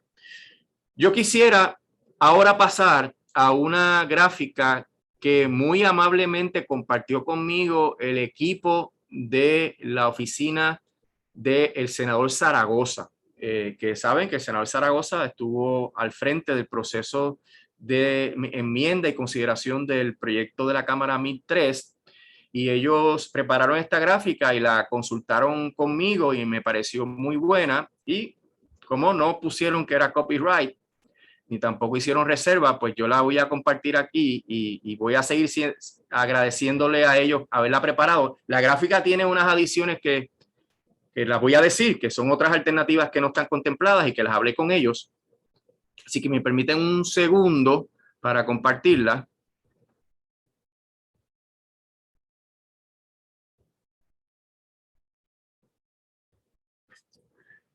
Cristina, me dice si se está viendo. Sí, se ve, licenciado, se ve muy bien. Pues aquí tenemos una gráfica que puede ser difícil de seguir, pero trataré de llevarlos poco a poco. Del proceso de confirmación para que vean las posibles opciones al proyecto 1003. Y tenemos arriba el plan de ajuste de deuda y tenemos la legislación habilitadora y una de las primeras cosas que se tienen que definir es si la legislación habilitadora es compatible con el plan de ajuste de deuda. Esa compatibilidad es que la legislatura se convierta en un mero brazo de la Junta y diga, sí, negociaste eso, pues estoy de acuerdo, te autorizo a que emitan los bonos y entonces si eso ocurre, esto sigue el trámite del tribunal y procede la confirmación del plan de ajuste de deuda que como está bastante consensuado es anticipable que aún con las objeciones que se presenten, la jueza lo confirme y esto sería lo que nos obligaría eventualmente por los próximos 25 años y ya Daniel ha explicado detalladamente que ese pago no lo vamos a poder hacer y que por ende vamos a tener que incurrir en recortes adicionales, aumentar las pensiones y eventualmente podríamos llegar a una segunda quiebra. Ahora, si no es compatible como está actualmente, que esa es la situación actual, que no es compatible la legislación habilitadora, el proyecto de la Cámara 1003, pues entonces esto va a la Junta. Ya la Junta se expresó mediante un comunicado de prensa y dijo, eso no nos gusta, no lo vamos a avalar. Y la legislatura supuestamente está tratando de convocar a la Junta para el próximo sábado, el 16 de octubre, para tener una reunión para tratar de llegar a un acuerdo. Nada de eso ha ocurrido, no hay constancia de que la Junta haya aceptado la invitación. La Junta está haciendo sus cómputos y está haciendo su análisis legal de la situación, porque lo voy a explicar aquí, aunque puede ser en otro momento, pero lo voy a adelantar aquí. A mi juicio, el proyecto 1003, aún con las condiciones que puso el Senado, de que hay que darle dinero a los municipios, a la universidad, etcétera, no va a tener impacto legal en el proceso de la confirmación y la Junta podría considerarlo como que es compatible e ir directamente al tribunal y confirmarlo. Porque la lista de deseos de el Senado en el proyecto de la Cámara 1003 son asuntos de plan fiscal y presupuesto. Y bajo el título 2 de la ley promesa, los asuntos de plan fiscal y presupuesto son prerrogativa exclusiva. La Junta es soberana en cuanto a eso y la jueza lo ha resuelto desde todas las perspectivas y con todas sus facetas. La Junta manda, ni siquiera el Tribunal Federal tiene jurisdicción para revisar las decisiones de la Junta en cuanto al plan fiscal y el presupuesto. Así que la Junta podría decirle a la jueza, aquí hay una legislación habilitadora, la evaluamos, realmente como tiene que ver las condiciones que podrían afectar el plan de ajuste, tienen que ver solamente con presupuesto y plan fiscal, considere que están no puestas y confirme el plan. El defecto que tiene el proyecto 1003, que lo hace objetable y que no deben, por tanto, aprobarse, es que lo que dispone en la lista de deseos, la Junta lo podía descartar. Hace falta que el proyecto se enmiende para que las condiciones que se establezcan sean en relación al plan de ajuste, sean en relación al pago que se le hace a los acreedores. Por ejemplo, que diga que ninguno de los bonos que se van a emitir se va a utilizar para pagar las emisiones del 2012 y del 2014. Si eso se hace, se eliminan casi 7,000 millones de dólares de la deuda de Puerto Rico. Y la Junta tendría que entonces decidir si se los va a dar adelante, porque solamente quedaría una deuda de 7,000 millones y hay 7,000 millones en cash supuestamente dirigidos para los acreedores. Podría pagar esos 7,000 millones de dólares ahora y no habría servicio a la deuda porque ya se les satisfizo el crédito. Eso es una consideración que es importantísima porque yo entiendo que la Junta está evaluando con sus abogados esa as en la manga y podrían venir con que el plan se va a confirmar a la carrera porque la legislación habilitadora, aún con las condiciones impuestas por el Senado, no impiden el proceso. Ahora, la Junta recibe el 1103, ya lo rechaza. La Junta podría escoger impugnar la legislación habilitadora. El problema que tiene la Junta es que la ley promesa reconoce el poder exclusivo de la legislatura en torno a la determinación de la legislación habilitadora. En realidad es una impugnación que iría bien cuesta arriba, estaría bien cuesta arriba que la jueza la avalara, porque si la legislatura no tuviera ese poder, la ley no lo hubiera reconocido. Así que es una cuestión que es altamente improbable que la Junta escoja impugnar la legislación habilitadora conforme a que esto viola el plan fiscal, porque ya aquí no es un asunto de plan fiscal, etcétera. Y el que la Junta escoja impugnar va a atrasar el caso de confirmación, porque nadie va a tirarse a una vista de confirmación cuando la legislación habilitadora esté en pleito. Así que es también improbable que la Junta escoja impugnar la legislación habilitadora, porque eso le va a atrasar, va a tener que suspender la vista de confirmación y se va a someter a un trámite que va a durar meses antes de que la jueza podría resolverlo, y eso podría estar ya para finales del 2022. y eso les atrasa los planes a la Junta, obviamente. Ahora, la Junta obviamente puede enmendar el plan de ajuste y puede enmendar el plan fiscal y el presupuesto, porque a mí me deja un poquito sorprendido el escuchar al presidente de la Cámara decir que necesita que la Junta le ponga su consentimiento por escrito a lo que dice el proyecto 1003 según enmendado por el Senado, pero no menciona bajo qué condiciones se va a poner eso por escrito. Pues miren, las únicas condiciones es que se enmiende el plan fiscal para incorporar esos cambios, que se enmiende el presupuesto para incorporar los cambios del plan fiscal y que se enmiende el plan de ajuste de deuda. Así que es evidente cuáles son los documentos que hay que enmendar. No es que me envíen un email diciendo estoy de acuerdo con lo que me estás proponiendo, ni que me envíen una nota en una servilleta. Es realmente increíble que no haya esa precisión, ¿verdad? Y esa ambigüedad es lo que deja mucho que desear y que crea mucha desconfianza. Porque eso de que me lo pongas por escrito, podrían llegar al extremo de que la Junta le escribe una carta diciendo que están de acuerdo y después no hacen nada, porque ellos son soberanos en eso. O sea, que esto es una lucha de poder en donde bajo el título 2 de plan fiscal y presupuesto, la Junta tiene todas las de ganar, pero en cuanto al título 3 y la legislación habilitadora, la legislatura tiene todas las de ganar, y por eso que la legislatura puede proteger al pueblo de Puerto Rico, puede garantizar que el plan sea viable mediante lo que establezcan en esa ley. Ahora, si enmiendan el plan de ajuste y enmiendan el plan fiscal y el presupuesto, pues con ese plan número 8, pues van a la vista de confirmación. Y ahí la jueza determina si se puede confirmar o no. Obviamente, como son cuestiones de número, yo no creo que los acreedores tengan problemas con esas enmiendas. Realmente no hay nada que impacte dramáticamente a los acreedores, porque la Junta lo que tiene que hacer es cambiar los números del plan fiscal y el presupuesto. Ahora, en el proceso de que la Junta no logre la confirmación del plan, ya sea porque tiene que suspender el caso, ya sea porque estime que las condiciones no se pueden asumir, no sean salvables, pues ¿qué pasa? Y ahí es donde viene el miedo que mete la Junta en este comunicado de prensa. La Junta dice, bueno, vamos a perder el stay, se podría desestimar el caso, vamos a tener que pagar una penalidad de $100 millones, penalidad que ellos negociaron y que es culpa de ellos que haya que pagarla por haber negociado a espaldas del pueblo y después traer un plan para que lo aprobaran a la traga. La verdad, eso es una consecuencia de sus acciones de mala fe. Pero vamos una a una.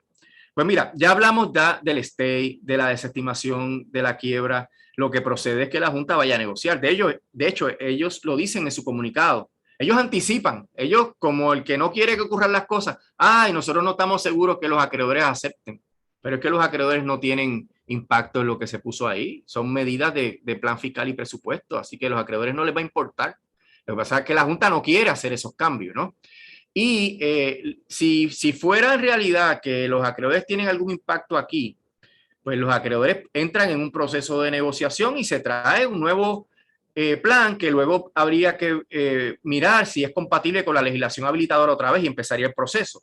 Así que cualquier negociación desemboca en un plan nuevo y desemboca en una determinación de compatibilidad con la legislación habilitadora. Así que técnicamente los acreedores podrían estar de acuerdo en todo lo que dice el 1003 actualmente. Lo que pasa es que eso no resuelve el problema de país, el problema de viabilidad financiera del país, el problema de los pensionados. O sea, nosotros no nos interesa el bienestar de los acreedores, son nuestros adversarios, nos interesa el bienestar de nuestro país. Pero técnicamente el proyecto 1003 es tan flojo que los acreedores podrían decir, no, tíralo a sí mismo, haz los ajustes en el plan fiscal y en el presupuesto y vamos a seguir con nuestro proceso de confirmación. Ahora, en el trámite se habla de que la jueza va a desestimar el caso, ya atendí eso, no se desestiman los casos de esa manera, pero hay otra alternativa que no está en la gráfica y que es importante considerarla, ¿verdad?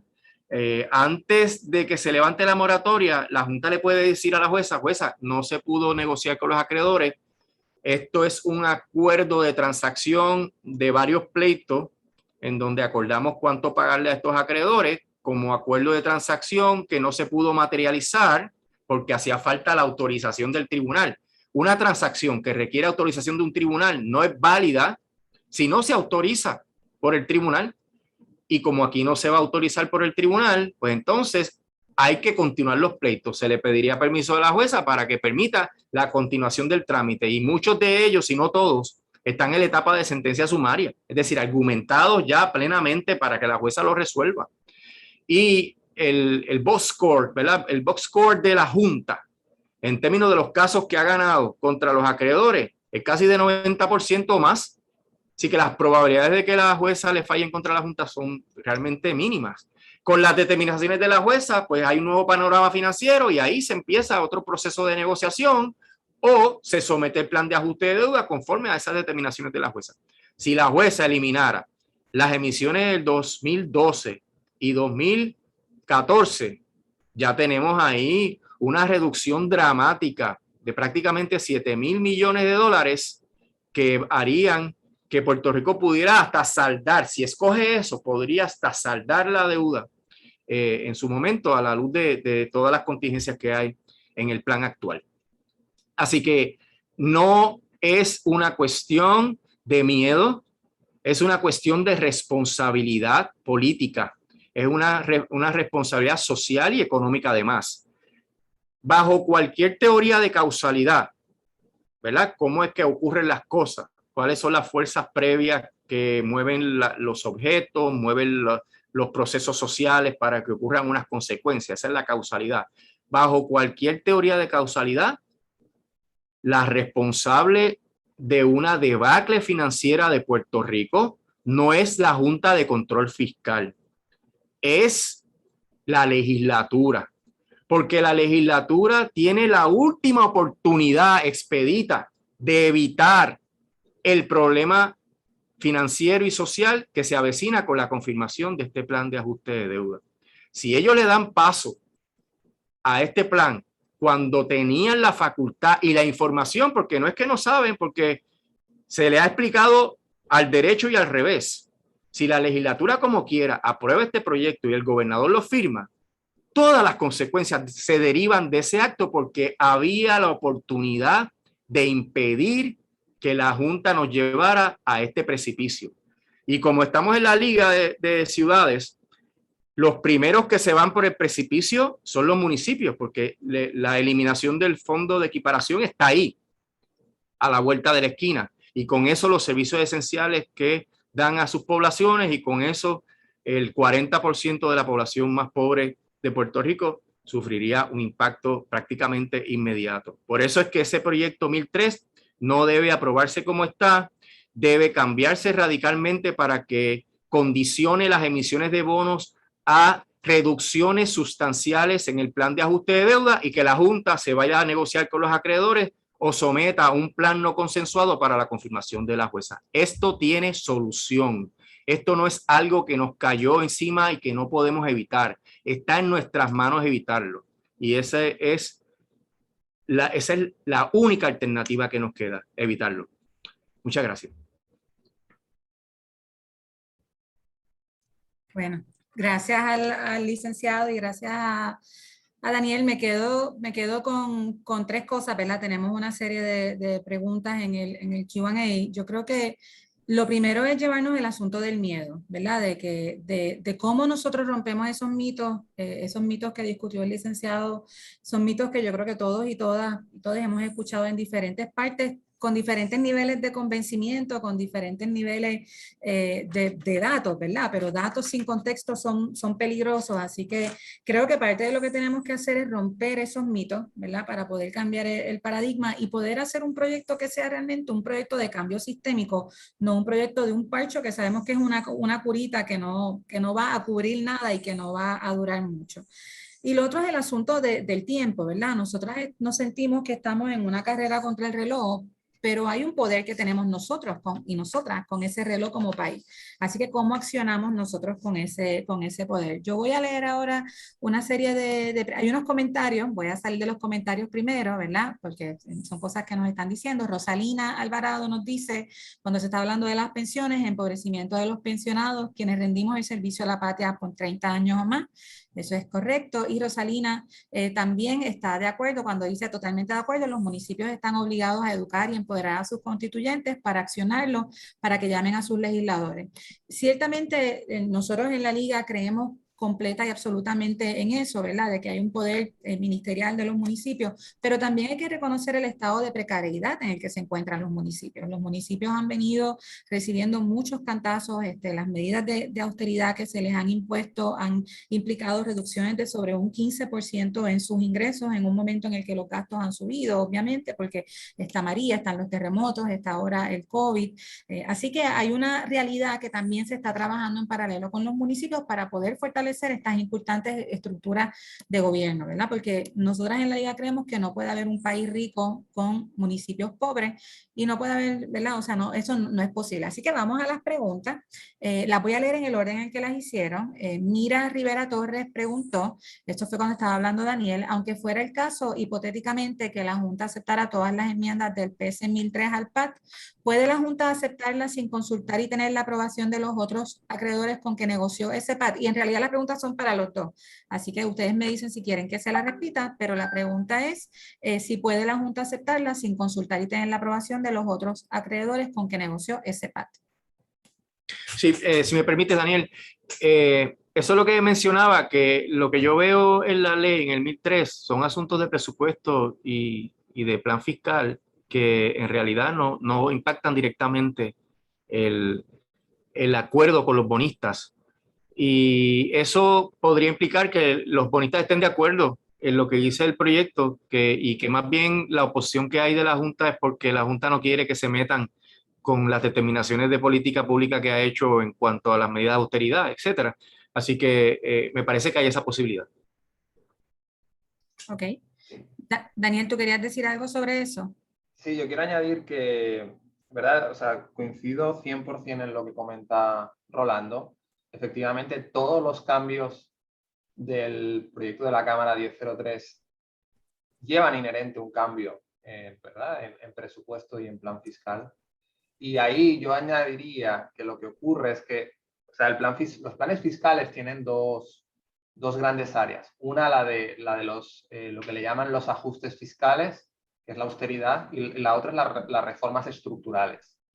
Y lo que ocurre es que el aceptar muchos de los cambios del proyecto de la Cámara 1003 sí que eliminan lo que la Junta proyecta como ahorros producto de la austeridad y las reformas estructurales y pues indirectamente o acelera el proceso del 2036, lo aceleraría hacia adelante, o si lo quieres mantener en el 2036, tienes que tocar recorte en lo que ya tienes negociado con acreedores y con bonistas.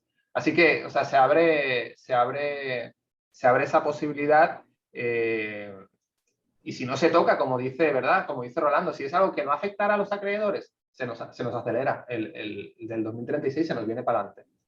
Sí. Quería añadir a eso, porque Daniel está hablando del plan fiscal. Nosotras en la Liga completamos un análisis al que le pusimos en Arroz y Miseria, y Andrea lo está compartiendo ahora en el chat, ¿verdad? Es un análisis que hicimos del plan fiscal, porque a nosotros en la Liga nos ocupa muchísimo lo que está puesto en ese plan fiscal. El mismo plan reconoce que está basado en 8 supuestos que nosotros no tenemos ningún control en el país, y reconoce también que las medidas de austeridad realmente van a lograr un crecimiento en la economía que es nulo, ¿verdad? O sea, realmente va a haber no hay tal crecimiento. Son unas medidas de austeridad que están puestas y que evidencian el gran desconocimiento que tiene la Junta de Control Fiscal sobre cómo opera nuestro país, cómo operan los municipios. Así que yo les invito a que bajen el análisis del plan fiscal. También tenemos una radiografía municipal, que es un análisis de las finanzas de los municipios en un periodo de 3 años. Ahí Andrea lo está poniendo, la radiografía municipal, que explica cómo se subvencionan los municipios. Porque yo entiendo que parte del problema que hay en el país es que no nos hemos sentado a hablar de cuáles son las realidades y desde dónde accionamos, ¿verdad? Entonces, la Junta está por su lado estableciendo estos planes, este plan fiscal, que para mí es un desastre, para el país es un desastre, para los municipios es un plan que apunta a la centralización, al centralismo, que trae procesos que tienen que ver con uso de terreno, trayendo, ¿verdad?, por los pelos un reglamento conjunto que ya fue declarado nulo en 2 ocasiones. Así que realmente son una de las preguntas que yo le hice al licenciado cuando hablamos la primera vez, cómo se conectan estos dos documentos, estos 2 planes. Así que les invito a que lean y bajen y descarguen ese análisis. Zulma Vélez Estrada pregunta, ante esta visión de austeridad, ¿qué se puede hacer ahora mismo desde la diáspora? ¿Cuál es la invitación para Zulma de cómo se puede unir?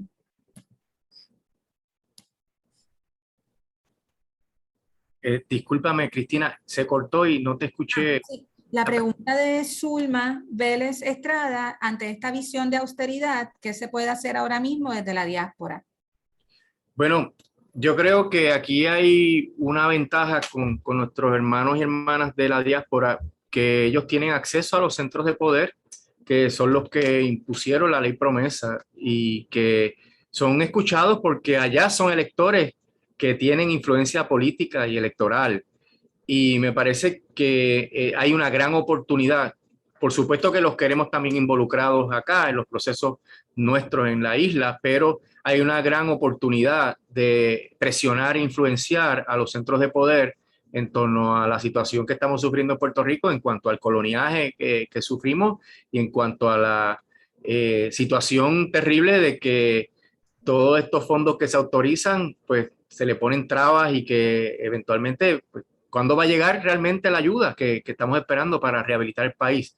Y ahí es que yo veo que se eduquen sobre el tema, que nos inviten, que estamos disponibles, con esto de la tecnología estamos disponibles para participar en cualquier actividad o foro para explicar todos estos procesos que son muy complejos y que se organicen para presionar a los centros de poder, particularmente la Casa Blanca y el Congreso.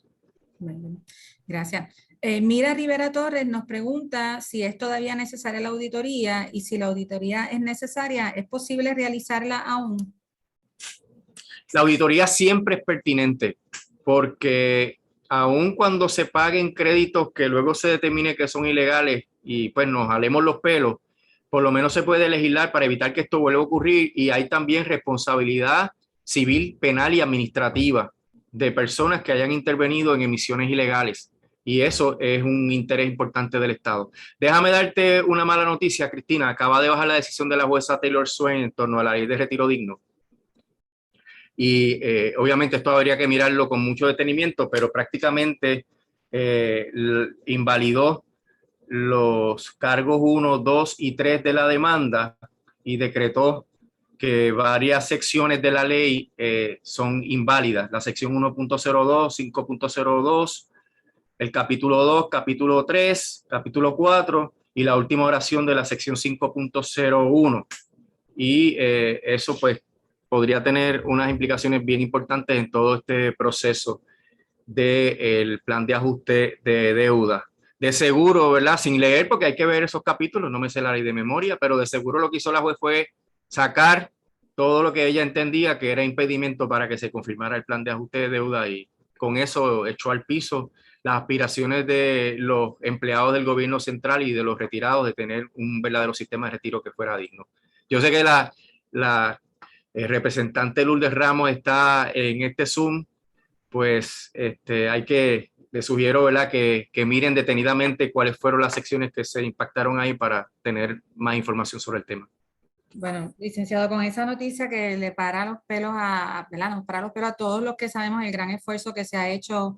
Sabemos que la representante lideró ¿verdad?, gran parte de ese esfuerzo, construyamos otro pueblo, así que con esa devastadora noticia que me tiene los pelos de punta, ¿qué se puede hacer? ¿Qué viene ahora, verdad? Esto es una pregunta ¿qué viene ahora con eso? ¿Qué pasa ahora? con más razón, la legislatura tiene que ejercer sus prerrogativas y detener ese plan de ajuste de deuda. Porque yo les decía a la Cámara y al Senado, se lo dije, la Junta los ha atropellado, los ha vapuleado, se ha burlado de ustedes porque se burlan en los comunicados de que, es que estos muchachos necesitan tutoría, necesitan supervisión, las cartas que le escriben todo el tiempo. Y entonces ahora cuando la legislatura tiene el sartén por el mango, va a actuar con guante de seda. No, ustedes tienen la responsabilidad de salvar el país de todo este atropello que nos viene encima. Y con esta determinación de retiro digno, porque yo se los advertía en la última comparecencia en el Senado, que tenían que apostar a que la jueza iba a invalidar todo lo que fuera un obstáculo a la confirmación del plan, y que a base de eso tenían que ponerse los pantalones largos y realmente hacer su trabajo en la legislatura. Ya tenemos esa premisa establecida de que ya no queda ley de retiro digno. Y yo quiero añadir que si ese es el precedente, pues con el proyecto de la Cámara 1003 va a pasar exactamente lo mismo. Ya hemos visto que cualquier cosa que ponga en peligro todo lo que está en los planes fiscales, pues se va a ir para abajo. Y lo que dice Rolando es lo más importante. O sea, en el momento histórico en que tú tienes la capacidad de poner todo esto y orientarlo en beneficio del gobierno de Puerto Rico, cuando digo tienes la posibilidad, hablo de la Asamblea Legislativa, no debes ceder esa posición de poder. Y esta ley pues lo hace de manera directa. Así que se deben mantener en esa posición de poder que ellos tienen. Creo que también ahora, retomando la pregunta de la compañera de la diáspora, hace más pertinente todavía el que nuestros compañeros, ¿verdad?, compatriotas que están fuera, que viven fuera de Puerto Rico, se activen.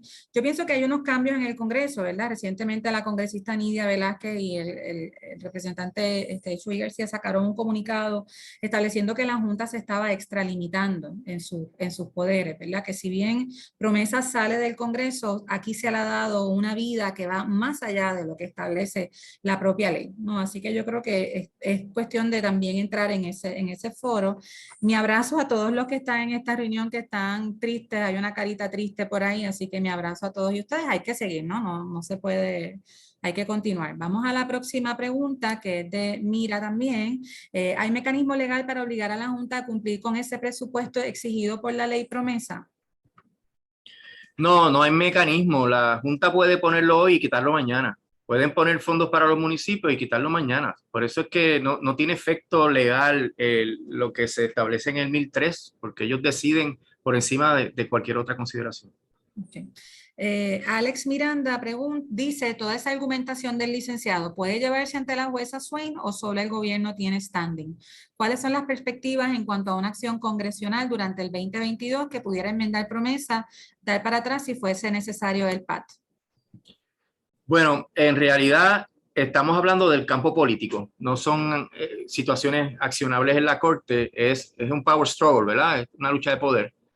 Y las probabilidades de que se enmiende Promesa, yo no las veo en el panorama. La única enmienda que podría ser viable, tal vez en 3 o 4 años, es que la Junta se pueda ir, aunque el caso de quiebra continúe, que de paso es otra de las consideraciones que se trae para tratar de aprobar esto a la carrera, para que se vaya a la Junta, pero desafortunadamente la Junta no se va hasta que los casos de quiebra terminen. En Detroit se confirmó el caso en el 2014 y todavía el caso está abierto. Y aquí la ley dice que es la Junta la única que puede tramitar los casos de quiebra. Así que la Junta puede cumplir con sus 4 presupuestos consecutivos balanceados y el acceso a los mercados a costos razonables. Y si los casos de quiebra siguen abiertos, tiene que continuar en Puerto Rico, a menos que se enmiende. Yo creo que esa enmienda sería viable porque es una incongruencia de la ley que la jueza no puede resolver mediante una sentencia, porque los acreedores no van a querer que la Junta se vaya.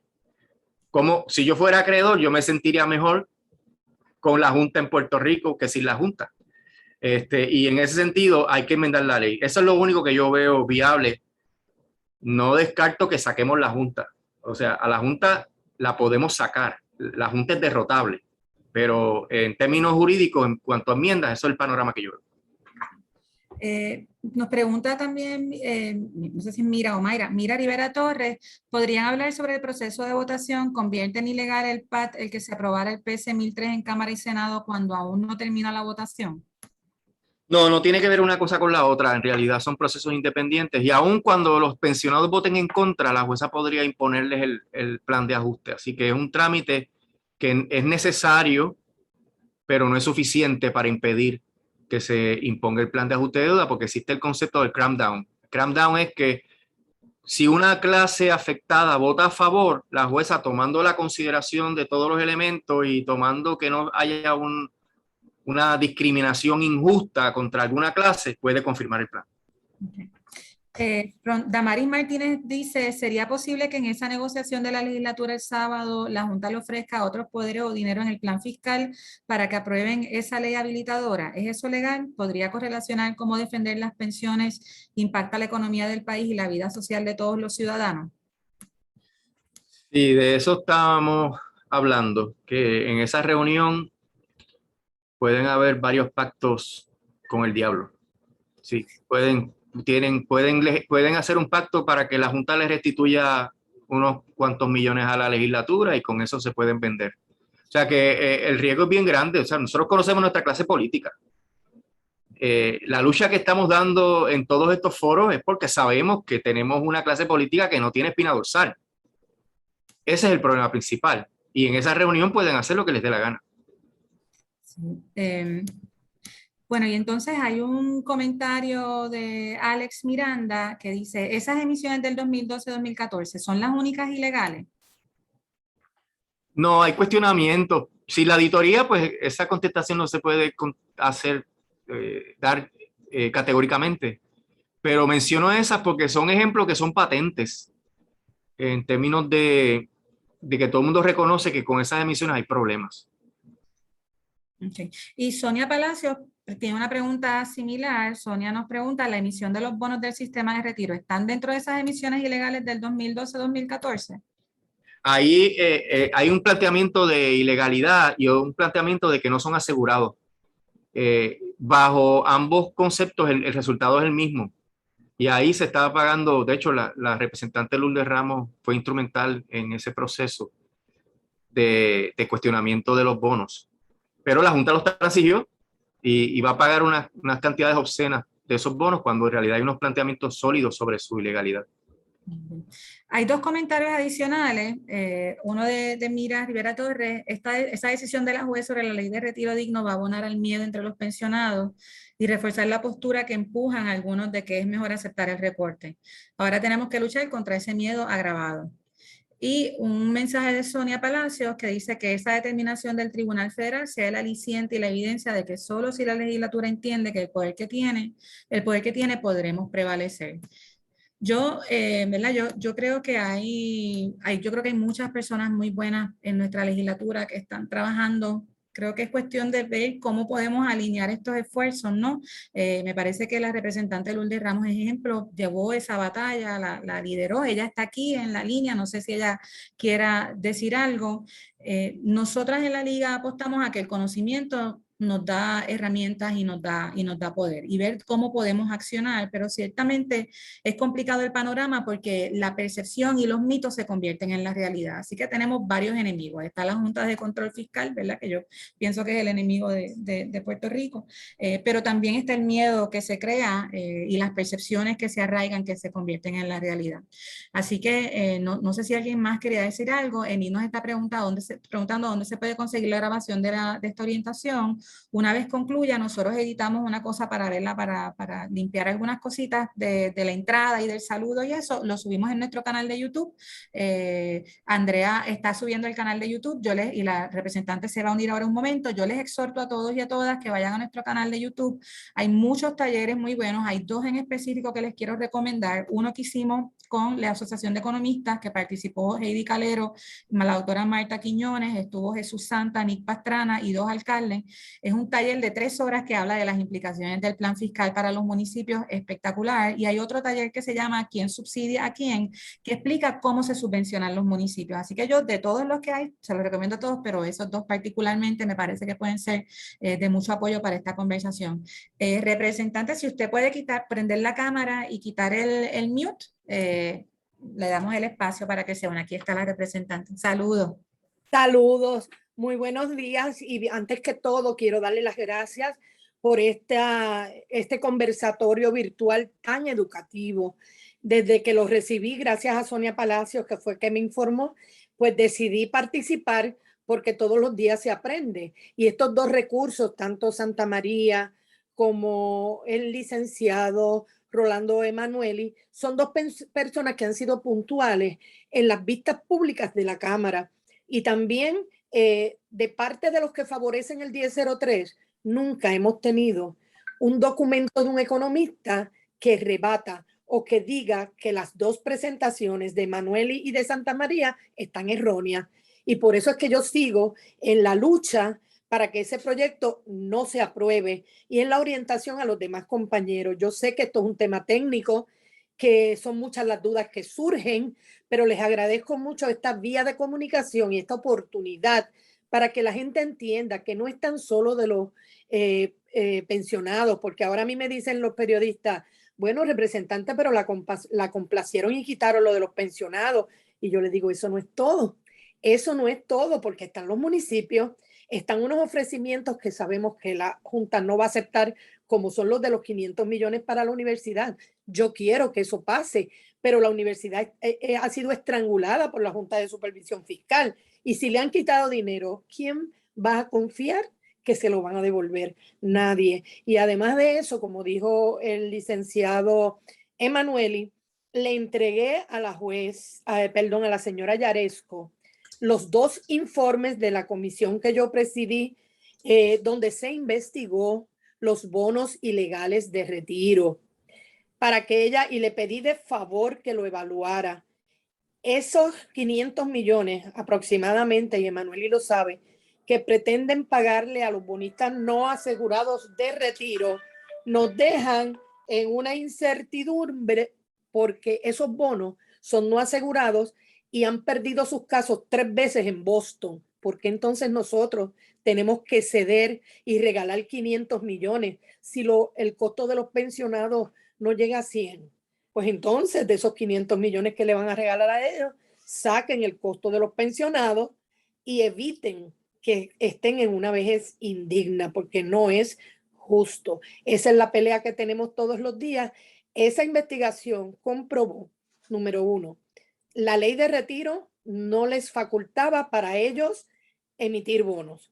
Trajeron los bonos al Senado, el Senado lo aprobó. Cuando llegaron a la Cámara, yo me encargué de que no se aprobaran, porque era la época de crisis del 2008, donde los mercados habían estado fluctuando y donde en 3 ocasiones habían cambiado la fecha de la emisión de bonos porque los intereses que le estaban prometiendo no eran reales. ¿Y cuál fue el resultado? Que cuando la hicieron, en vez de ganar un 2%, ganaron 0. El primer año se perdieron 500 millones y el segundo año se perdieron, 100 millones y el segundo año 100 millones también. Con eso nada más se comprueba que la ley, esa emisión de bonos no fue avalada por ley y que no era legal. Además, que en esa investigación que le entregué a la señora Yaresco, todos fueron juramentados, los testigos, todos bajo juramento. Y hay declaraciones donde los miembros de la Junta de Síndicos de Retiro dijeron que fueron engañados para que aprobaran la ley, para que aprobaran los bonos. Y todo eso es importante que ellos lo evalúen, porque entonces podrían extraer esa deuda de retiro y entonces las cosas van a cambiar.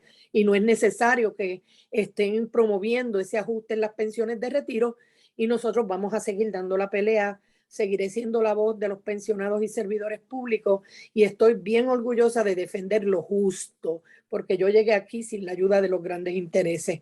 Me trajo el pueblo de todos los partidos y yo tengo que responder con responsabilidad, y además es un asunto de moral y es un asunto de amar aquellas personas de mayor edad que hicieron el Puerto Rico que ustedes, los que nos están viendo y yo, estamos disfrutando hoy. Así que gracias nuevamente por este excelente seminario virtual y siempre estaré a las órdenes de ustedes para lo que me necesiten. Gracias, representante, encantada. Me gustaría, si es posible que usted comparta esos informes que le entregó a la Junta, quizás no sé si son públicos, Sí, ¿verdad?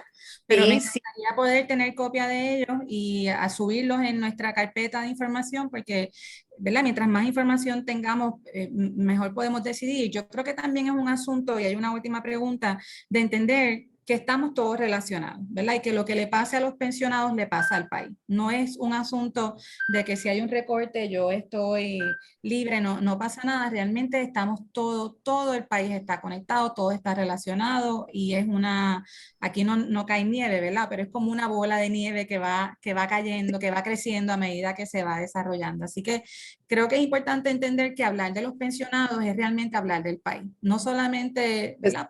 Hicieron, sino porque son una parte medular del país, son una parte de la economía importantísima. Así que obviamente está el asunto de la relación. Ajá. Todo el que quiera tener acceso a esos dos informes, si buscan en el trámite legislativo de servicios legislativos en Cámara y tienen esa facilidad en la tecnología, pueden acceder a la resolución de la Cámara 417 del 1998. Resolución Cámara 417-1998. Ajá. Yo la voy a buscar. Perdón, 8 no, 2008. Yo decía, Pero, bueno, eso está lejos. No, 2008, discúlpenme. Es que esto de la fecha con todos los asuntos a veces confunden. Eso está contenido ahí, pero no se preocupen, porque entonces yo también se los voy a hacer llegar a ustedes para que lo puedan subir en su página y lo tenga todo el mundo disponible. Está en inglés y está en español. De manera que todos pueden leerlo y está bien claro. Perfecto. De la liga la vamos a estar llamando para acceder a esas copias y también para establecer una reunión en la que le podamos hablar de lo que estamos haciendo con los municipios. Hay una última pregunta de Mira Rivera. Ella dice, una última pregunta, lo que el PC 1003 dice de restitución de las pensiones, ¿es una restitución mensual o a final de año o como un reintegro? Bueno, se supone que es... Ellos dicen, ¿verdad? Que después que ellos resuelvan todo y que haya un superávit, entonces ellos estarían disponibles a repartir el 10% de ese superávit en una restitución a lo que le han quitado. Pero si lo vas a devolver, ¿para qué se lo quita? Pues entonces yo no puedo estar en una incertidumbre y si no hay un superávit, como no lo ha habido en muchos años de presupuesto, pues entonces recibirían cero. Así que esos son los puntitos que nos hacen sentir que no se le puede dar un cheque en blanco a la Junta de Supervisión Fiscal. Perfecto. Bueno, pues no hay más preguntas. Representante, gracias por unirse a este taller. Mi exhortación a que vean los demás talleres que tenemos de la Liga de Ciudades de Puerto Rico, a Santa María y Emanuel, y nuestro agradecimiento no solamente por la gran orientación que nos han dado en el día de hoy, como dice la representante, siempre aprendemos un poquito más, pero también por el gran trabajo que están haciendo de educación con el país. Hay que seguir, así que no sé si quieren dar unas palabras de despedida y ver cómo movemos cómo continuamos con la conversación. Gracias. Daniel. Sí, yo querría concluir con que, en verdad, efectivamente, el plan, tal y como está, no conviene a Puerto Rico y no conviene porque es insostenible. ¿Y qué significa que sea insostenible? Que no lo podemos pagar, ¿verdad? Y después, el segundo punto de mi conclusión es que efectivamente, tal y como ha comentado aquí el licenciado Manuel, la ley habilitadora es clave. No es el momento de correr ni de precipitarse, es el momento de sentarse y exigir los cambios que hagan un plan de ajuste sostenible y que todas y todos podamos pagar y que no destruya oportunidades, que es lo que está haciendo el plan actual, de las generaciones futuras, de nuestras hijas, nuestros hijos y nuestros nietos aquí en Puerto Rico. Así que nada, esas son mis últimas palabras. Gracias, Daniel. Licenciado. De mi parte, lo que más puntual podría decir es que siendo la liga tan influyente en las situaciones y cuestiones de política pública del país, estando constituida por alcaldes de tanto prestigio, ¿verdad? Porque nada más el agruparse sin líneas partidistas en una organización de los alcaldes y alcaldesas, a mi juicio, es romper muchos paradigmas. Que levanten el teléfono y llamen a los representantes y los senadores que son de su región para que le expresen sus preocupaciones sobre el proyecto 1003 y le digan que voten en contra del proyecto 1003 y que se haga algo sereno, ponderado, a base de los datos y que se logre un plan de ajuste que sea sostenible. La ayuda de los economistas locales está aquí. La información está toda servida sobre la mesa, es cuestión de la voluntad política. Yo creo que los alcaldes y alcaldesas de la liga son esenciales para evitar que ese proyecto se apruebe. Gracias. Pues les invito a que nos sigan en todas las redes, así que muchas gracias por haberse unido hoy, muchas gracias a estos dos recursos de estos grandes recursos que tenemos en el país. Nos sentimos honradas de que hayan estado con nosotras y esperamos poder continuar la conversación con todos los cantazos que vamos a seguir recibiendo en el camino, ¿verdad? Hay que estar fuertes para seguir aguantando esas cosas y ver cómo podemos trabajar para juntos echar hacia adelante. Así que a todos y a todas, gracias por unirse. Les recuerdo que nos sigan en nuestras redes, en la Liga de Ciudades, que vean nuestros talleres, que se unan a nuestros esfuerzos y que nos ayuden a romper el mito, ¿verdad? Y a cambiar el sistema. Así que con eso concluimos. A todos y a todas, gracias. Que estén bien. Hasta luego.